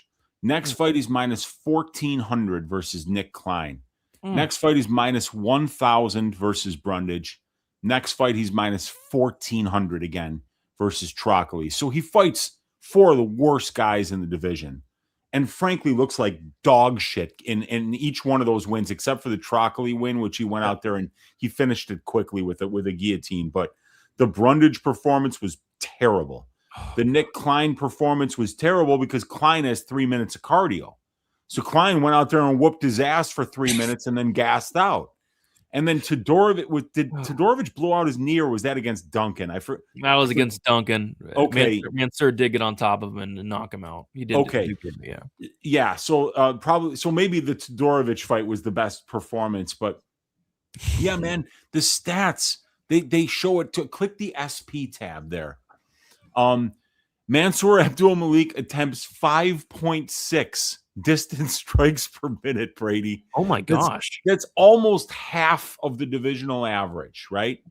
And for a guy who is a Maryland state champion high school wrestler and a D1 wrestler at the University of Maryland, he attempts less than the divisional average in takedowns at 2.62 takedowns per 15 minutes. This guy makes Magomed Ankalaev look like a crackhead out there. He's not doing anything. You know, I know that Abdul-Malik's a really confident guy, and he trusts his power, and he knows that, you know, if he's in there long enough with you, he's going to eventually find the win. But I mean, he's patient to a fault, dude. You know, like, his ground and pound is nasty. You would think that he would try harder to get takedowns, but he doesn't. And he doesn't look really comfortable, or he doesn't look real confident in his distance striking. I mean, you're talking about a 31% accuracy at distance, only throwing 5.6 attempts per minute. That's putrid. 49% defense, Brady. Oh, God. This guy's so fucking overrated, it's not even funny. He has not beaten a UFC level fighter yet. He's out there showing no urgency, waiting for guys to gas out. You know, Belgori is going to be a tricky test for him because this guy's tall, he's long, he's a very technical kickboxer. He's going to stay. He throws more than 3 times as many attempts per minute as Abdul-Malik does. I believe it. 5.6 attempts for Malik, 18.71 for Belgori. And he's got really good takedown defense too, dude. He knows how to kind of just be a good wall wrestler. He can get the underhooks on the fence, frustrate his opponents that are trying to take him down. So, yeah, I think Belgori is going to be the first guy with a pulse that, man, Abdul-Malik has fought at this level. And frankly, Abdul-Malik hasn't shown much of a pulse yet at this level. So, I mean, I think that this guy has been, you know, obviously a market darling, but with every performance, he's getting further and further away from the prospect that people thought that he was. And the Brundage fight was flat out pathetic. Oh, so, yeah, I think Abdul-Malik's going to need to start showing some urgency, man, because they can't keep giving him the worst fighter in the division because he's already fought 4 of them. Yeah. I mean, the Brundage fight was so bad that a lot of people, not just me, because I was part of it, but a lot of people were calling it fixed. Yeah. Yeah, I know. I mean, it looked like it was fixed to go over. It looked like they nodded at each other in the beginning of the 3rd round, like, all right, let's fight now. Dude, same thing with the Klein fight. He did not start trying until that fight went over 1.5 rounds. And then he's like, okay, it's time. Yeah, man. You know, and for somebody that has that kind of confidence, you know, I mean, I'm sure that they might even try to do things like that. But that's the problem is that's going to piss people off. That's going to piss off Dana White. You know, they're talking about this guy like he's a real prospect, and he's not. He's going out there and not shooting takedowns and not throwing strikes. Yeah, it's crazy. It's a problem. It is a problem. So, yeah. Mansour Abdul-Malik opened up minus 140, currently minus 116. Belgori opened up plus 120, currently minus 104. The over 1.5 set at the over set at 1.5. The over 1.5 minus 180. The under 1.5 plus 157. Like I said, I don't mind the over. I think Mansour's terrified to throw strikes. I wonder if he's like scared of gassing out. Like he doesn't want to wrestle. He doesn't want to throw strikes. He's scared of slowing down. Maybe like that's the only thing I could think of. I don't know though. But like I haven't seen him slow down that badly though. It's hard to slow down when you're not doing anything. Yeah, I mean you're not going to slow down when you're not doing anything. But like, yeah, he's got a ton of muscle on him. But for a guy with as breaked up as he is, he's shown decent cardio when he's went later into fights. Yeah, I don't know, but this fight is going to be boring AF. I think it's going to probably be boring, to be honest. I think they're both probably going to really respect each other. I could see this fight cruising over. Bakov could beat Malik. Yeah, I would take Bakov in that fight, to be honest. Made some good pocket change with Belgori last time out. Yeah, I didn't bet on that fight, but I was pretty impressed with that win there. Malik is a bum, going to get fraud checked big time. He'll get fraud checked eventually. Will it be here? We'll find out. UFC getting trained by Pereira might expose this. Why is everybody calling him Mansour a bum? Oh, gosh. I really think the significant strike numbers could be really nice to bet on this fight. Yeah, let's go to Underdog, Weezy. What is Mansour lower on significant strikes? You know, it might be tricky because I think a lot of people think this fight's going to finish early because they think Mansour is a knockout artist. But, I mean, obviously, Belgori's been in there with better kickboxers than Abdul-Malik. Oh my! It's set at 25.5. That is low. That's low. Yeah, I mean, like at the current number of 3.71 significant strikes per minute, you know, that would be like a 50, significant strike number, obviously. But yeah, that's. Do they have a fight time on that one? Yeah, it's 7.5. I don't mind that higher. That's for sure. It could be sweat free, man. It could be. I could see it playing out like Patterson versus Page, to be honest. I know it. That's how I can kind of see it with just Belgori just doing just carrying a little bit more, just a little bit more carrying, just putting a little bit more volume out there. I could see it. Malik got fraud checked by Cody Brundage. Oh God. Yeah. Well, so did Dante Johnson. Oh, Dante, if you're watching, I don't mean to hurt your feelings. Dante's very sensitive, so gotta be careful what you say about Dante Johnson. Cody beat him. Yeah, he did. Cody did beat him. Yeah. Malik is like the guy who delivers pizza by foot to get cardio. Oh. Brother Brady, we have at least one sign of an underdog. Yeah. I want to hear an Uncle Weezy story. Let's see. Let's hope. Let's hope.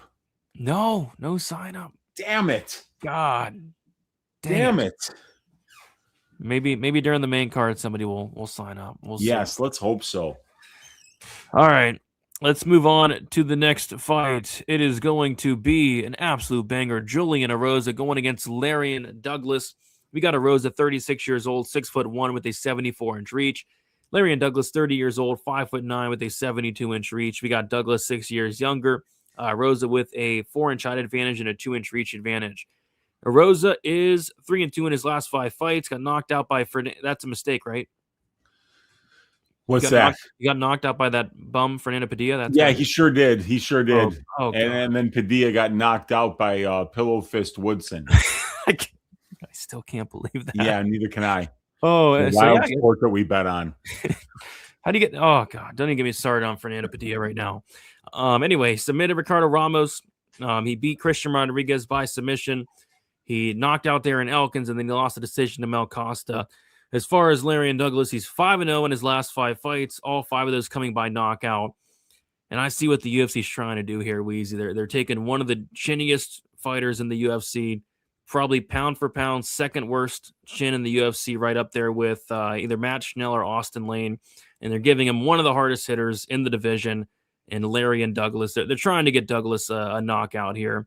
But I think this is going to be an absolute war. I think this is going to be a fun fight. I'm looking forward to this one, Weezy. We got Douglas making his debut as a big favorite. That's kind of been the case these last couple of weeks. Big favorites making people making their debut and being big favorites. And I think Douglas is like minus 300 now. So Juicy J's getting a little bit disrespected, Weezy. If Juicy J's chin holds up, we've got a fight on our hands. Yeah, right now, I mean, like, I think you can hear the collective scream coming from Yakima, Washington, and they're saying, why the hell is Juicy J this big of an underdog to this guy, Larion Douglas? Because let me explain something to you, Brady, here. This is kind of wild, right? All right. So what is the line right now on Douglas? Minus 300. So he's minus 300, 75% implied.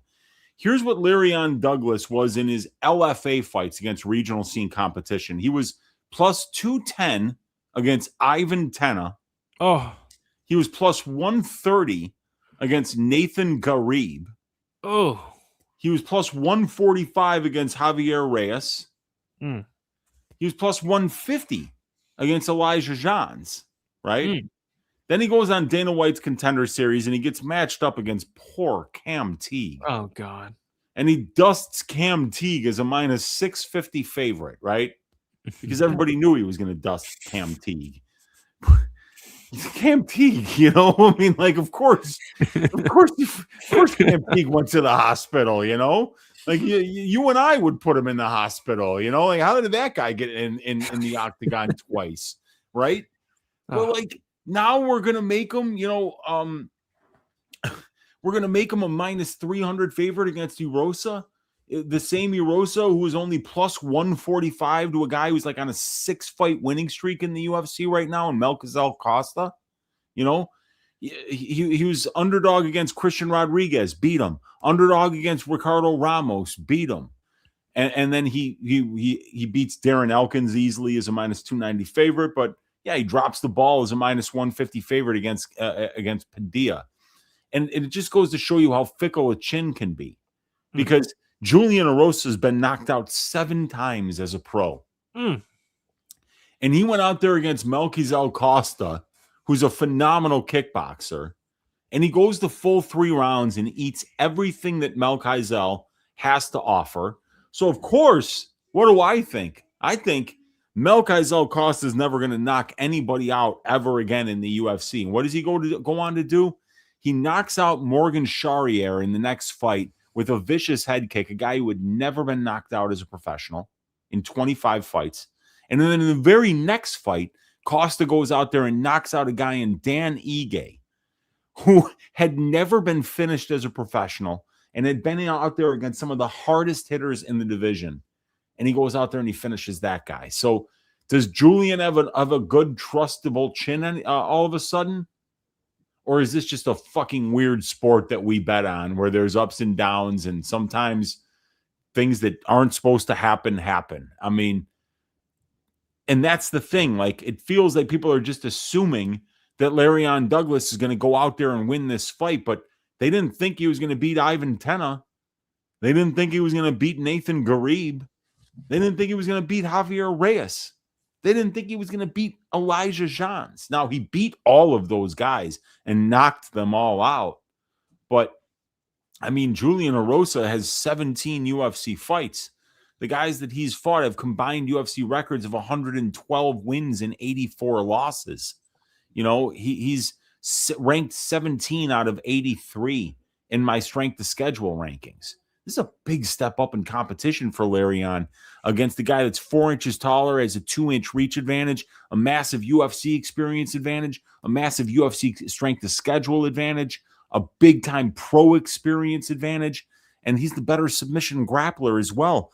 14-0 to the submission for Julian Erosa, while Larion Douglas is 3-2 to the submission. So, yeah, man, the collective scream you hear is coming from the great city of Yakima, Washington, which I think is going to be celebrating after Juicy J. Erosa makes the bettors who doubted him pay by winning this fight on Saturday. Let's go. Yeah, I'm picking up what you're putting down, man. But at the same time, like, yeah, he didn't get knocked out by Costa, but look at some of these knockout losses. I mean, these are getting knocked out by Padilla is horrible in round 1. Getting knocked out by Alex Caceres. How does that happen? Knocked out by Sungwoo Choi. Julio Arce knocks out nobody, knocked him out. Teruta Ishihara knocked him out.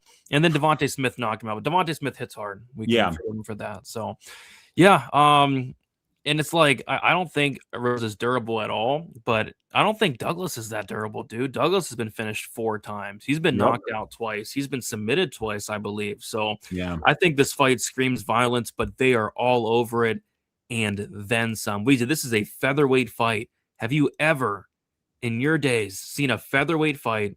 Not only set it 1.5, but minus 140 to the under 1.5 in a featherweight fight. That is, I've never seen that before. I don't think ever.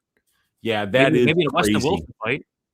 But you know, Julian Erosa has had 8 of his 17 fights end in round 1 in the UFC. So I mean, like, the guy is somebody who absolutely goes out there and looks to finish early, or he gets finished early a lot as well. So that I see why they're juicing that under 1.5, but the fight goes to decision at plus 300. I think that's kind of interesting in a featherweight fight.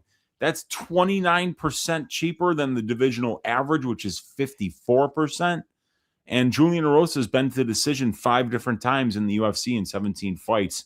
So that's actually 29%, while the fight goes is priced at 25. So could be a little bit of value there. Could be the ultimate sweat. I mean, this guy Douglas can knock out a horse. I mean, he hits extremely hard. So I kind of see why they're pricing the KO prop at like minus 155. But yeah, they're all over it there. So yeah, I'd rather play some violence, but they're all over that. So yeah, I don't know if I'll get anything on this one. But yeah, I do lean Douglas. Juicy J is going to get sent to Dreamland. Oh yeah, I think somebody probably gets served. Douglas had a rough start to his career, but he's really turned it around. This guy throws missiles, and Erosa leaves his chin on a platter. The UFC knows what they're doing. Yeah, they're trying to get a knockout. Round 3, Erosa against Melky was looking like prime all the way out there, chin and all. Heck yeah. And the thing I don't like about the over-under, Wheezy, is Douglas has a lot of wins that went over. Against Elijah Johns, that fight went over 1.5. Against Javier Reyes, that fight went over 1.5. A lot of second and a lot of second-round knockouts for Douglas. He has a lot of first-round knockouts too, I guess, but I still don't know if I can lay minus 140 on an under 1.5 in a featherweight fight. Bring out the Douglas shirt for Douglas. No, I don't. No, I'm already feeling a little bit sick because of the weather. That'd make it even worse. Top 3 worst things to happen in history. Number 1, MVP. 2, leaving 1 waffle in the freezer. And 3, pull pot. Oh, what about Apache Mix coming to the UFC? That's probably up there too. Yeah, but Pol Pot was a real prick, Brady. Real prick. Yeah, the damage is tough. The damage is very, very tough. Yes. Oh, poor Cam T. No, why? Goodness. Why not throw Napoleon Dynamite out there? They look like the same damn person, you know, and the result would have been the same.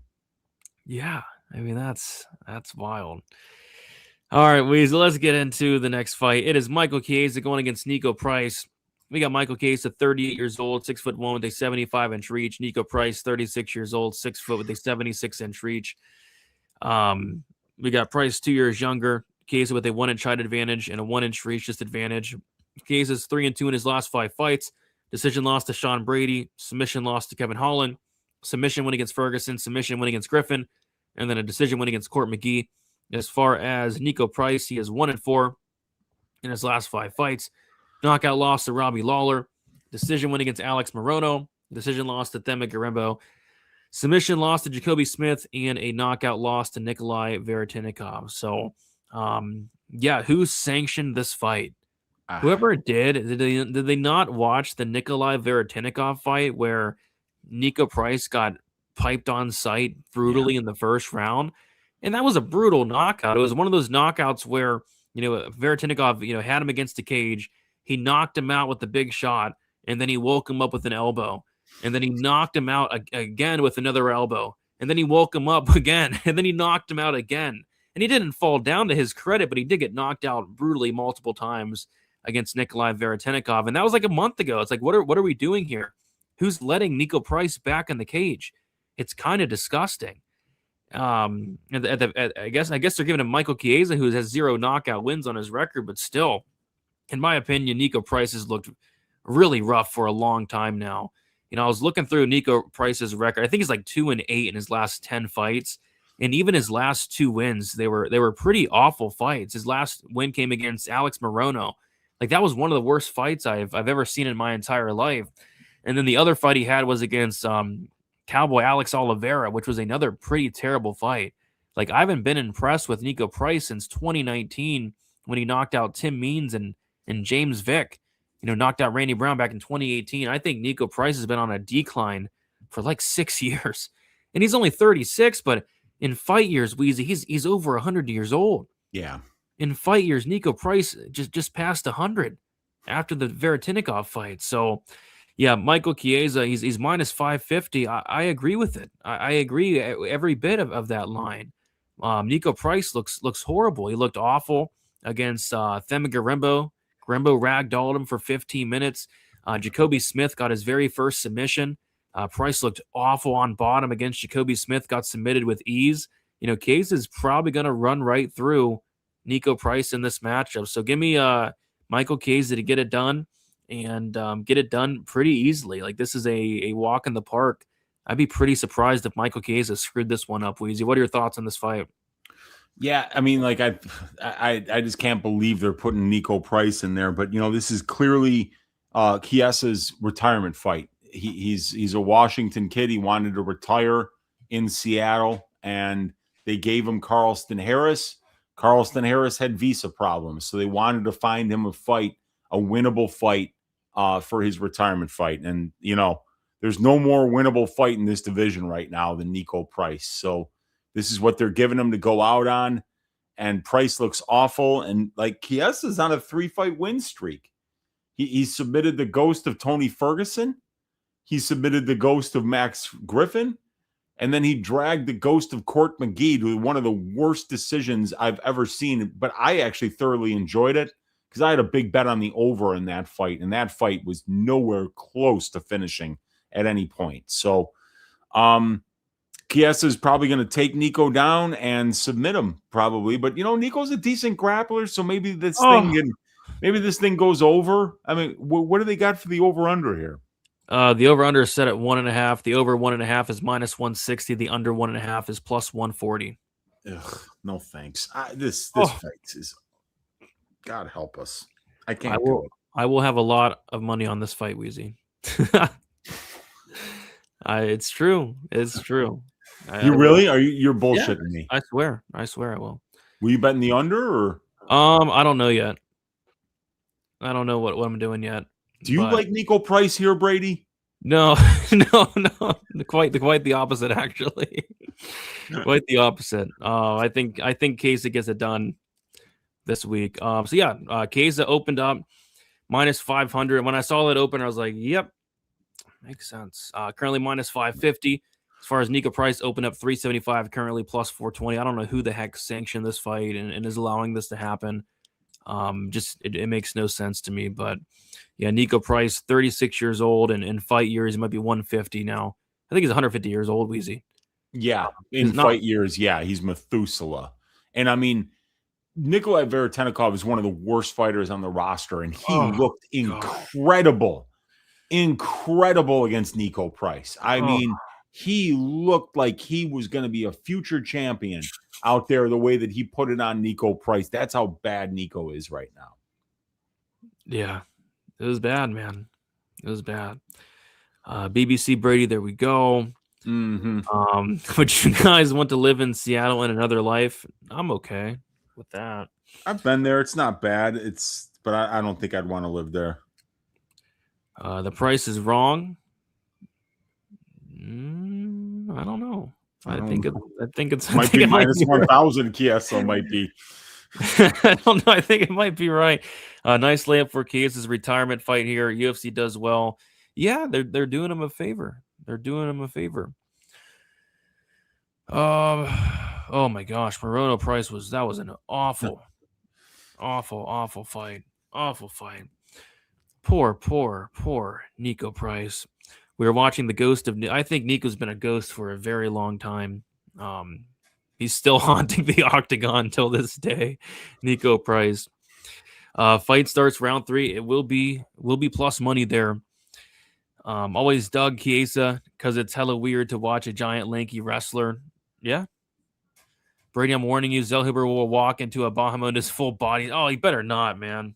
Zellhuber better stay away, heck away from Bahamondes. Have they cut Zellhuber yet? No, he's still, he's a young fighter, Brady. He's gonna improve after learning from that loss. Weezy Nico's a decent grappler, Brady. Oh, I mean, I don't. He might have used to be. I don't know. His grappling hasn't looked good as of late. I think he's a black belt, maybe. But I'm just saying, maybe he can keep it kind of close. I don't know, dude. I'm not betting on this fight. Yeah. Nico gets milked. Brady, Uncle Weezy, what is your favorite Seattle band or movie? Weezy, you know any bands from Seattle? God, so when I was in college, Brady, I graduated high school in 1992, and that was right when what we called the Seattle scene started, and that was Pearl Jam, Soundgarden, Alice in Chains, Mudhoney. There was like this confluence of music that came out of Seattle that just kind of took the country by storm. I liked the Screaming Trees. I liked Mudhoney. I loved Pearl Jam when they released their album 10. That was my fondest memory of Seattle. And they're my favorite Seattle band of all time, band called Seaweed. Punk band out of Tacoma, Washington. Killer stuff. Every song was like a minute and a half long, and they rocked out. Seaweed was probably my favorite Seattle band. Stand up, Seaweed. Let's go. Stand up. Does Nico know his job is to lose to old guys? I think so. Nico's fighting for his 20 kids. Yeah, that's another thing. Like, not only is getting in there in the end of the cage and getting to these wars over the years been taking a toll on Price. I mean, how about 10 kids? That'll take a toll on you. I have one kid, and it took the biggest toll ever on me. Imagine 10 kids. And this guy's got to be 200 years in fight years at this point. All right. Before we get into the co-main event, how about a word from our sponsor, Underdog Fantasy? Remember, guys, if we get one sign up, we get an Uncle Weezy story time, and I'm fiending for an Uncle Weezy story time. So let me pull this up. Where the hell is it? Here it is. Let's go. Enjoy. You can make picks on Underdog right now. It's easy to play. Just pick higher or lower on your favorite players and all your favorite sports. Track your picks live while you watch the game. And if you get it right, you can win up to 5,000 times your money. So join the millions of fans who are already playing on Underdog. New customers get $75 in bonus entries when you play your first $5 play. Underdog. Make picks, win money.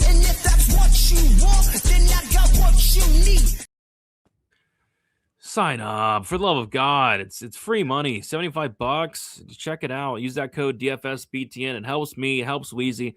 It helps us come on here for 3 hours a week and then 7 hours on fight day. So shout out to Underdog Fantasy for sponsoring the show. Big ups. Big ups. Let's do it, Chris. Let's do it. Sign up, you bums. I can't hear in Afghanistan. No, they don't have it available in Afghanistan yet, unfortunately. Not yet, yes. Not yet. But they're I'm sure they're working on it. But 40 out of 50 states, it is available. All right. Main or co-main event. We got Alexa Graasso going against Macy Barber 2. We got Alexa Graasso, 32 years old, 5'5" with a 66-inch reach. Macy Barber, 27 years old, 5'5" with a 65-inch reach. We got Macy Barber, 5 years younger, same height, and 1-inch reach advantage for Alexa Graasso. Alexa Graasso is 2-1 draw in her last 5 fights. Decision win against Viviane Araújo. Submission win against Valentina Shevchenko. A draw against Valentina Shevchenko. A decision loss to Valentina Shevchenko. And then a decision loss against Natalia Silva. As far as Macy Barber, 5-0 in her last 5 fights. Decision win against Jessica Ai and Andrea Lee. A knockout win against the very durable Amanda Ribas. A decision win against Caitlin Chukagan. And then a decision win against Karina Silva. So, yeah, got a little bit of a rematch here in their first fight. Alexa Graasso went out there and won the fight by decision. I did score the fight for Alexa Graasso. This time, though, I'm leaning the Barber side. I think Barber's gotten so much better. I think both fighters have gotten better since then, but I think Barber especially has gotten better. I mean, she showed up in the UFC at like 19, 20 years old. She's kind of grown up in the UFC. I love her strength, her physicality for the division. And I think that strength and physicality is probably going to come into play here. And oh my gosh, We lost Uncle Weezy. We lost our Uncle Weezy. Oh my gosh. Oh shit. Can you hear me? I can hear you. I can't see you though. Yeah. My camera is messing up, dude. I don't know what's going on here. It's I think the connection's getting a little bit loose. Let me mess with some stuff. All right. I wish this happened on a different fight because I don't have any thoughts on this one, to be honest. I mean, I like Barber here. She's minus 180 now, though. She opened up minus 200, went to minus 135, currently minus 180. Alexa Graasso opened up plus 170, and she's currently plus 155. So yeah, I lean Barber, but this Barber line's getting hammered a little bit on a Monday. Weezy, what are your thoughts on this fight? Yeah, and I think there's good reason for it, dude, because Barber is such a physical fighter and she's almost 5 years younger than Alexa. And then when you look at the career trajectories of both of these fighters, you've got Alexa Graasso, who hasn't won in her last 3 fights, 2 losses and a draw. And Macy Barber is bringing a massive win streak into this fight, something like 7 fights. She hasn't lost in a very long time. I think it was the was it the Graasso fight or the Modafferi fight, her last loss? I forget which one it was, but like the Modafferi fight, she blew out her knee 30 seconds into the fight, and then the Graasso fight was a little bit of a step up for her at a young age. So it's a rematch. Graasso won the first one, but this is Macy in a different time right now, right? She's a lot better of a fighter than she was the first time around. I think her clinch game is phenomenal. I think when she gets on top, she does really great work with her ground and pound. She's got a lot of power on the feet. So both of these ladies have excellent strength to schedule. You got both of them have a lot of UFC experience, but it's been Graasso who's been a little bit more active as of late. Well, actually, that's not entirely true because both of these ladies only fought once in 2025 and only once in 2024. So Macy and Alexa have actually been slowing down in terms of activity recently, but I think Macy's been dealing with some more injuries and stuff while maybe Graasso is just waiting for the right fights because she's been fighting for the title, so she doesn't want to just accept any fight. So I do like Alexa here. I like Macy to win this fight. I think she's just in a better place in her career right now, and I've never really been a big fan of Alexa's upside in fights. I don't think she has a lot of power. She doesn't have a lot of offensive grappling upside. I think she just kind of barely wins minutes striking sometimes, but she fought really close with Natalia Silva, and I thought that was really impressive. So maybe she's, bouncing back, but I still think Macy's going to get the job done here. But we have a problem, Weezy. What's that? According to the odds, Macy Barber's minus 180. But according to the WikiFeet scores, we got a different story. And remember, on our Stat Diggers award show, Uncle Weezy, we had WikiFeet of the year. Yeah, Aaron Blanchfield as a nominee. We had Macy Barber as a nominee, Amanda Hebos as a nominee, and then Alexa Graasso. And I'll have the winner of that, Weezy, was of course Alexa Graasso. Wow. Yep. There you go. See, now that's where we start to look and see, we have to find ways to determine value, right, Brady? As a bettor, we have to have an idea when we're getting value. And when you're getting the better WikiFeet score, that is something that is syncing up with profitability. And it's not by much, Weezy. I think Graasso's 4.89 and Barber's 4.87, so it's very close. So if we were do it based on the line, based off of the feet scores, it'd be a straight pick 'em, minus 110 each way. So just something to keep in mind. By the way, what a picture there of Graasso. I don't know if that's real or fake, but I hope it's fake. I hope it's a fake picture. Oh, with their feet up on a table, sitting on a couch. Yeah, just holding up an L. Gotta love it. But yeah, there was a fun award show. We had the most coked up rant, Conor McGregor as the Conor won, didn't he? He had some really good ones. The poor fighter of the year, Jack Hermanson. Oh, we got the upstanding citizen of the year. I can't wait for the next award show next year. It's gonna be one hell of a time. The milking of the year. Oh gosh, I can't wait for the next award show. All right. So yeah, I lean Macy Barber, but this line is getting hammered. I don't mind Barber by decision at plus money. Why not? She's not finishing Graasso. Yeah, I don't mind that. That was something I was looking at because Graasso going to be difficult to finish, and Barber is a very good minute winner. And then the over/under set at 4.5. The over 4.5 or 2.5. The over 2.5 is minus 400. That could be a potential parlay piece. I'd be kind of shocked if this fight finished there. Oh no, the ghost of Nico Price is in your computer. Oh gosh. Oh gosh. Barber versus Graasso. I ain't ever been this frisky, boys. you and me both. Hopefully Barber is at 100%. That pull-out versus Blanchfield was scary. That was a great career move, in my opinion. You're not pulling out before the fight. She's on a 7-fight winning streak because of it. Good for her. Graasso won the first fight, but Barber has more momentum and has made more improvements. Agreed over the years. Barber is evolving with the sport better, in my opinion. I would tend to agree. Can be Barber by second-round seizure. Oh, God. Oh, no. Oh, God. 4.87 on the WikiFeed score. What's up, Brady? What's good? Alexa is sexy AF. There we go.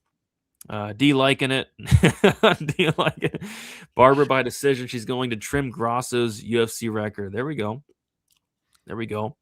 I don't know. Chase Super has some nice dogs on him, but I guess Alexas are good too. Well, you have to look at the WikiFeet men to see Chase Super's score, but I stay away from that side of things. I think Jandaroba is Brady's type. She's handsome, but she's not really my type. But yet tonight she's very handsome. All right, let's just move on to the next fight. It's gonna be the main event. Before we get into, if you guys have not already, be sure to smash the like button for us. Let's see how many likes we're at. You guys have been crushing it lately on the likes, and I'm happy with it. 125 tonight, That's not good. bad. We'll take it. All right, I will not be doing that. She probably doesn't. They probably don't allow her on there. I'd be shocked if Ketchawara was on WikiFeed, but you never know. All right, main event. We got Israel Adesanya, Joe Pyfer. We got Adesanya, 36 years old, 6'4" with an 80-inch reach. Joe Pyfer, 29 years old, 6'2" with a 75-inch reach. Pyfer, 7 years younger. Adesanya with a 2-inch height advantage and a 5-inch reach advantage. Adesanya, 1-4 in his last 5 fights. Got knocked out by Alex Pereira. Knocked out Alex Pereira after that. Lost the decision to Sean Strickland. Got submitted by Dricus du Plessis. And then got knocked out by Nasruddin Imavov. As far as Joe Pyfer, 4-1 in his last 5 fights. He beat Abdulrazak Al-Hassan by submission. Lost to Jack Hermanson by decision. Beat Marc-Andre Barrio by knockout. Beat Calvin Gastelum by decision. And then beat Abus Magomedov by submission. So I guess the big question, Weezy, is Israel Adesanya washed? And I hate betting on fights like that because we don't have the answer to that. I mean, we can only look at the tape and listen to interviews and kind of try to glean from that information whether he's, on the downside of his career. And as a 36-year-old middleweight, he probably is on the downside of his career, but he still looks sharp at distance striking range. He's gotten caught a couple of times. He got caught by Nasruddin. He got caught by du Plessis and then finished with a sub. Got knocked out by Pereira, obviously, but he also won by knockout over Pereira in the rematch. But he's lost 4 of his last 5 fights. So all against much better fighters than Pyfer, though. Alex Pereira, Sean Strickland, du Plessis, and Imavov. You're talking about top 5 guys there. So it's going to be a big step up in competition for Joe Pyfer. Joe Pyfer is going to lose the minutes at distance striking range unless he finds a big moment. And he's going to need to kind of go to his grappling. And I don't know how much Pyfer is really going to go after it. For some reason, people really don't try to grapple Israel Adesanya. They don't really commit to grappling heavy game plans against him, even though it's obvious that that's what you should be doing. He should be seeing 3 times the average amount of, takedown attempts for the division, but he sees right about the same as the division. 76% takedown defense. He's only spent 12.5% of his UFC octagon time being controlled by his opponents. So Israel has done a great job of keeping fights standing, and that's where Joe Pyfer's fights stay. So I kind of like Israel here, right? If this winds up being a distance striking match, Israel's the more experienced fighter. He's fought the much better brand of kickboxers at this level. He's going to throw more volume and land more volume. Massive strength of schedule advantage on the Adesanya side. And he does really well when he's priced as an underdog, but just okay as a favorite, going 11-5 with a -4% ROI. So yeah, man, like I'm not really a believer in Pyfer's minute winning abilities. I feel like if he's not out there winning moments against a striker the quality of Adesanya, I don't trust him to wrestle, and I don't trust him to win minutes and bank rounds of this fight. So I think I'm leaning Israel, but I'm worried about betting him close to a pick'em because he's lost 4 of his last 5 fights, and it looks like he is heading near towards potential retirement at some point. It's hard to get that fire back when you've already been to the top of the mountain and you've already been champion of the division, and then he's lost 3 in a row now. So we got to understand that we don't really know what Adesanya's motivation is at this point in his career, which makes it a tricky fight to bet on because the difference in career trajectories here is massive. The difference in momentum here is massive. And Joe Pyfer is about 7 years younger than Israel Adesanya. So those are the kind of things that are going to sway the market towards the younger, hungrier, hotter fighter at this point, and that's definitely Joe Pyfer. Yeah, it's a tricky one, dude. Like, if Adesanya lost this fight, it will be his worst loss by a mile. And not saying Pyfer's bad, but I mean, these losses for Adesanya against like former champions, and even Imavov is probably going to fight for a title in the near future. So, yep, yeah, it's tough to know. I think he is getting towards the end of his career. Where is that motivation at? And it's all questions that we don't really know. I'm curious to see where this line goes. It's close. Opened up a pick'em, currently -130. Pyfer opened up a pick'em, currently +110. Over understood at a straight pick'em, -110 each way. So we'll have to see. And by the way, I did go to WikiFeet and I looked up Priscilla Cachoeira. She has an absolutely awful WikiFeet score rating. It's 3.5 stars. They gave you 3 stars just for showing up. Wow. So yeah, I mean, horrible feed. And then I was scrolling through the pictures, just because I was scrolling through the pictures, Wheezy. And guess what picture they have on her WikiFeed profile? Oh no, what? They have the AI picture that you sent me the one day. Oh yeah. Of Nina Nunez, Amanda Nunez, Larissa Pacheco, and Priscilla Cachoeira. They're all in pink matching bikinis. So that picture was deleted on Instagram, but if you guys want to see it, it's on WikiFeet now. So it's clearly AI. They're not training in matching pink bikinis. I would be shocked. But that gave me a little chuckle there. That's funny. Oh gosh. Yeah, you do. They give you 3 stars for signing up. So a 3.5 star rating is just not good. Participation foot trophy. I was shocked she was on there to begin with, but it is what it is. No, let's not put anybody else in a pink bikini. I don't want to see it. I really don't want to see it. All right, Wheezy, we did it. We broke down all 13 fights. We went very good on time. Kind of ran through a lot of these fights.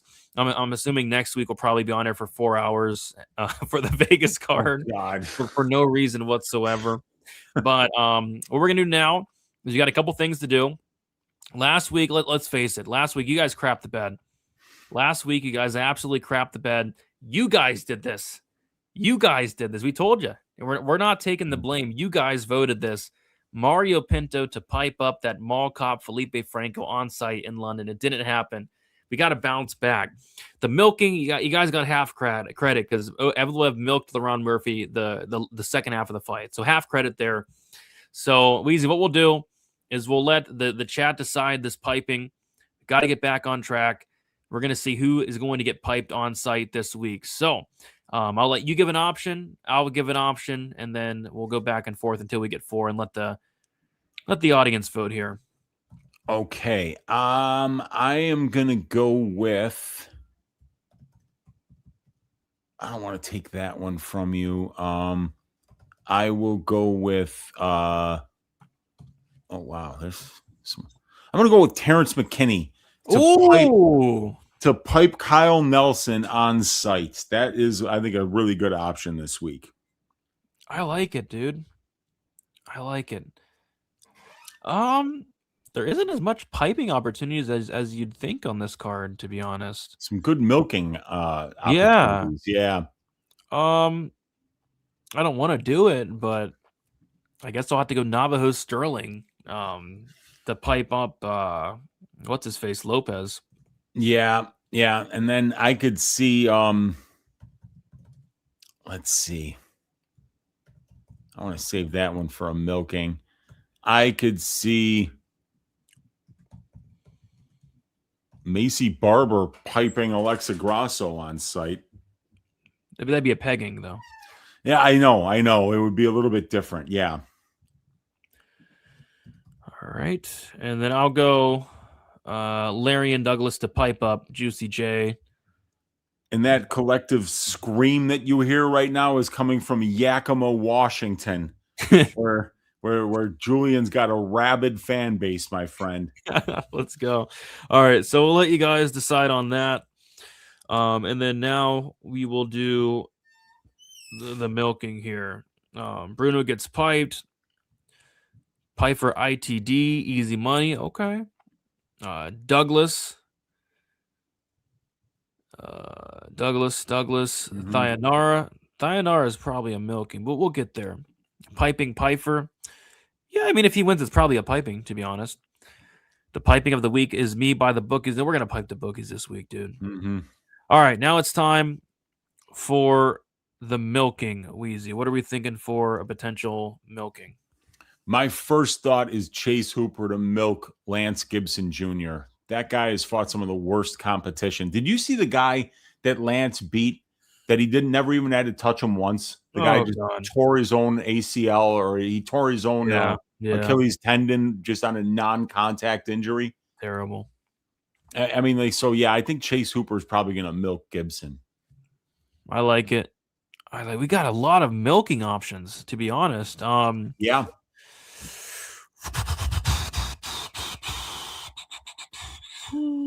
Give me Michael Chiesa and a milk Nico Price. Why not? Give me it. Yeah, that's a good one. That's a good one too, dude, for sure.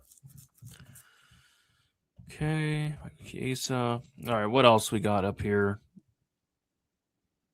Huh.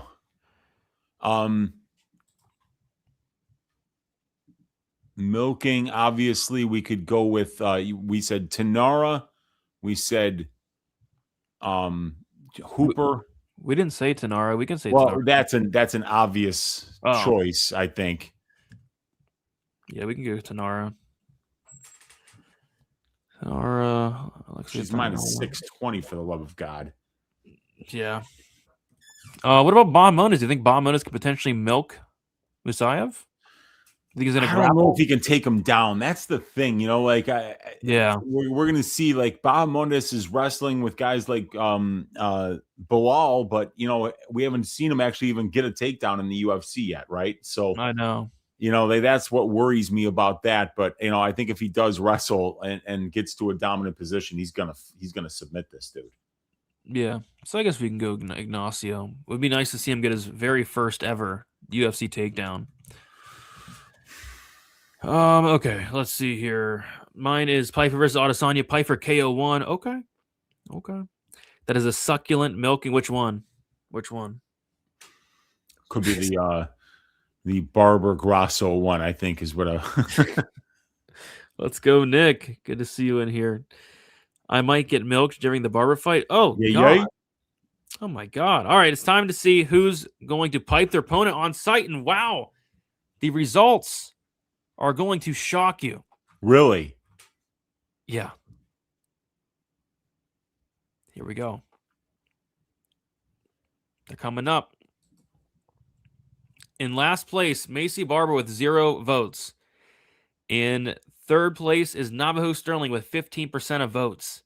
In second place is Larry and Douglas with 25% of votes. In first place at 60%, Terrence T-Rex McKinney Wheezy. Yeah, I'm not surprised, man. I mean, like anytime he wins, he just destroys his opponent. Remember when he did it to Slava Borshev? I mean, that was disgusting. Yeah. Poor Brandon Marat. Oh. Remember, if you guys get this wrong, we're going to be on your ass next week. But if you get it right, we're going to take credit for it. All right. So the people have spoken. Onsite piping of the week is Terrence T-Rex McKinney to pipe Kyle Nelson on site.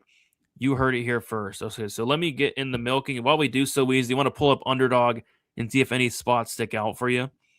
Yeah, there is something that I'm looking at right now that I think could be a good spot. I'm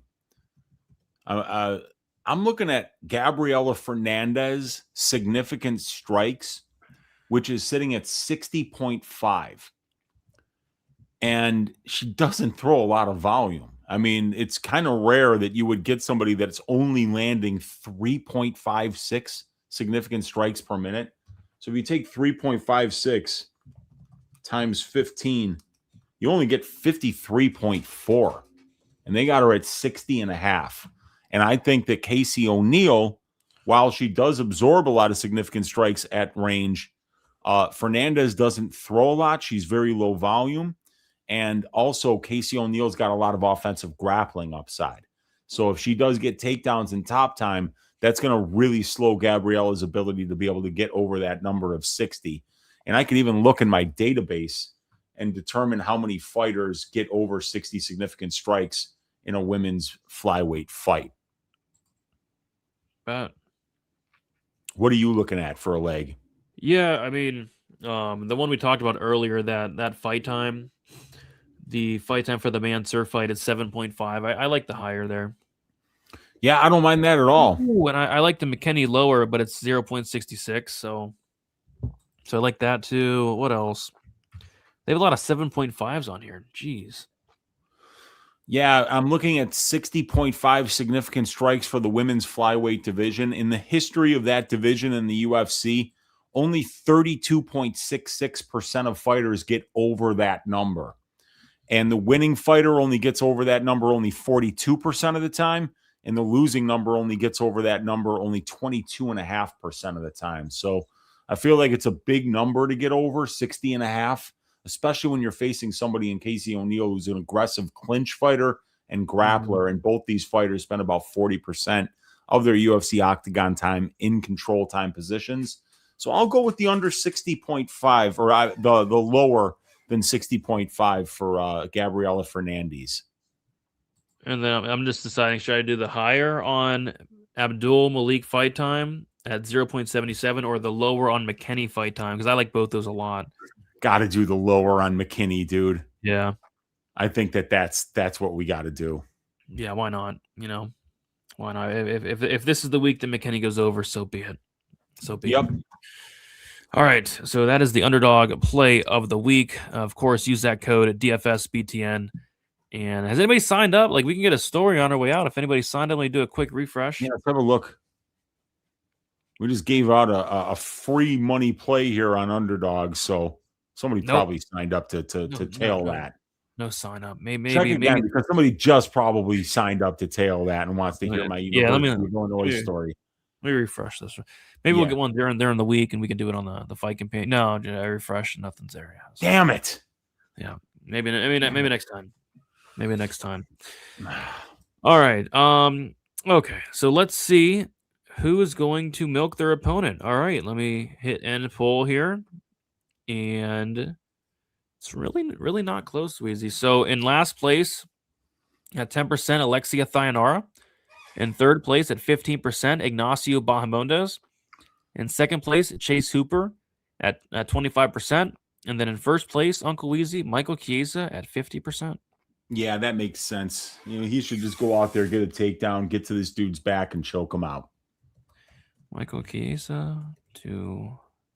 It would piss me off so bad if he knocked out Nico Price. Oh, my God. I know, dude. I know.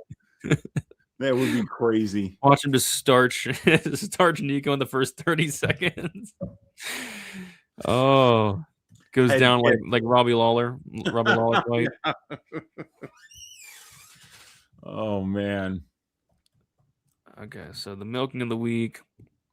because Michael Chiesa to milk Nico Price this Saturday. So you guys picked I like it. It's bold. You guys didn't take no free square this week because McKinney fights are so volatile, dude. Yeah. But if he's winning, he's piping.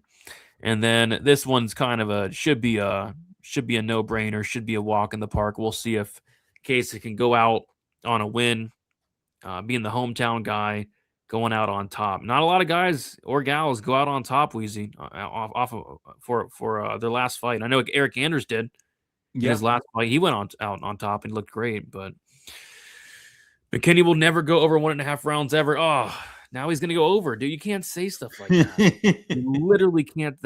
You can't say stuff like that. So if McKinney goes over, guys, don't blame me. Don't blame McKinney. Blame Brian Fisher 4701. If McKinney goes over, it's this guy's fault. Thank you, Brian, for making McKinney go over. Navajo Sterling, Bahamondes will smoke their fights, will smoke their opponents. I could see it. Chiesa couldn't knock out my granny. Nico will be fine. I'm hoping the chin of Nico Price holds up and gets choked instead. But all right, Weezy, we did it.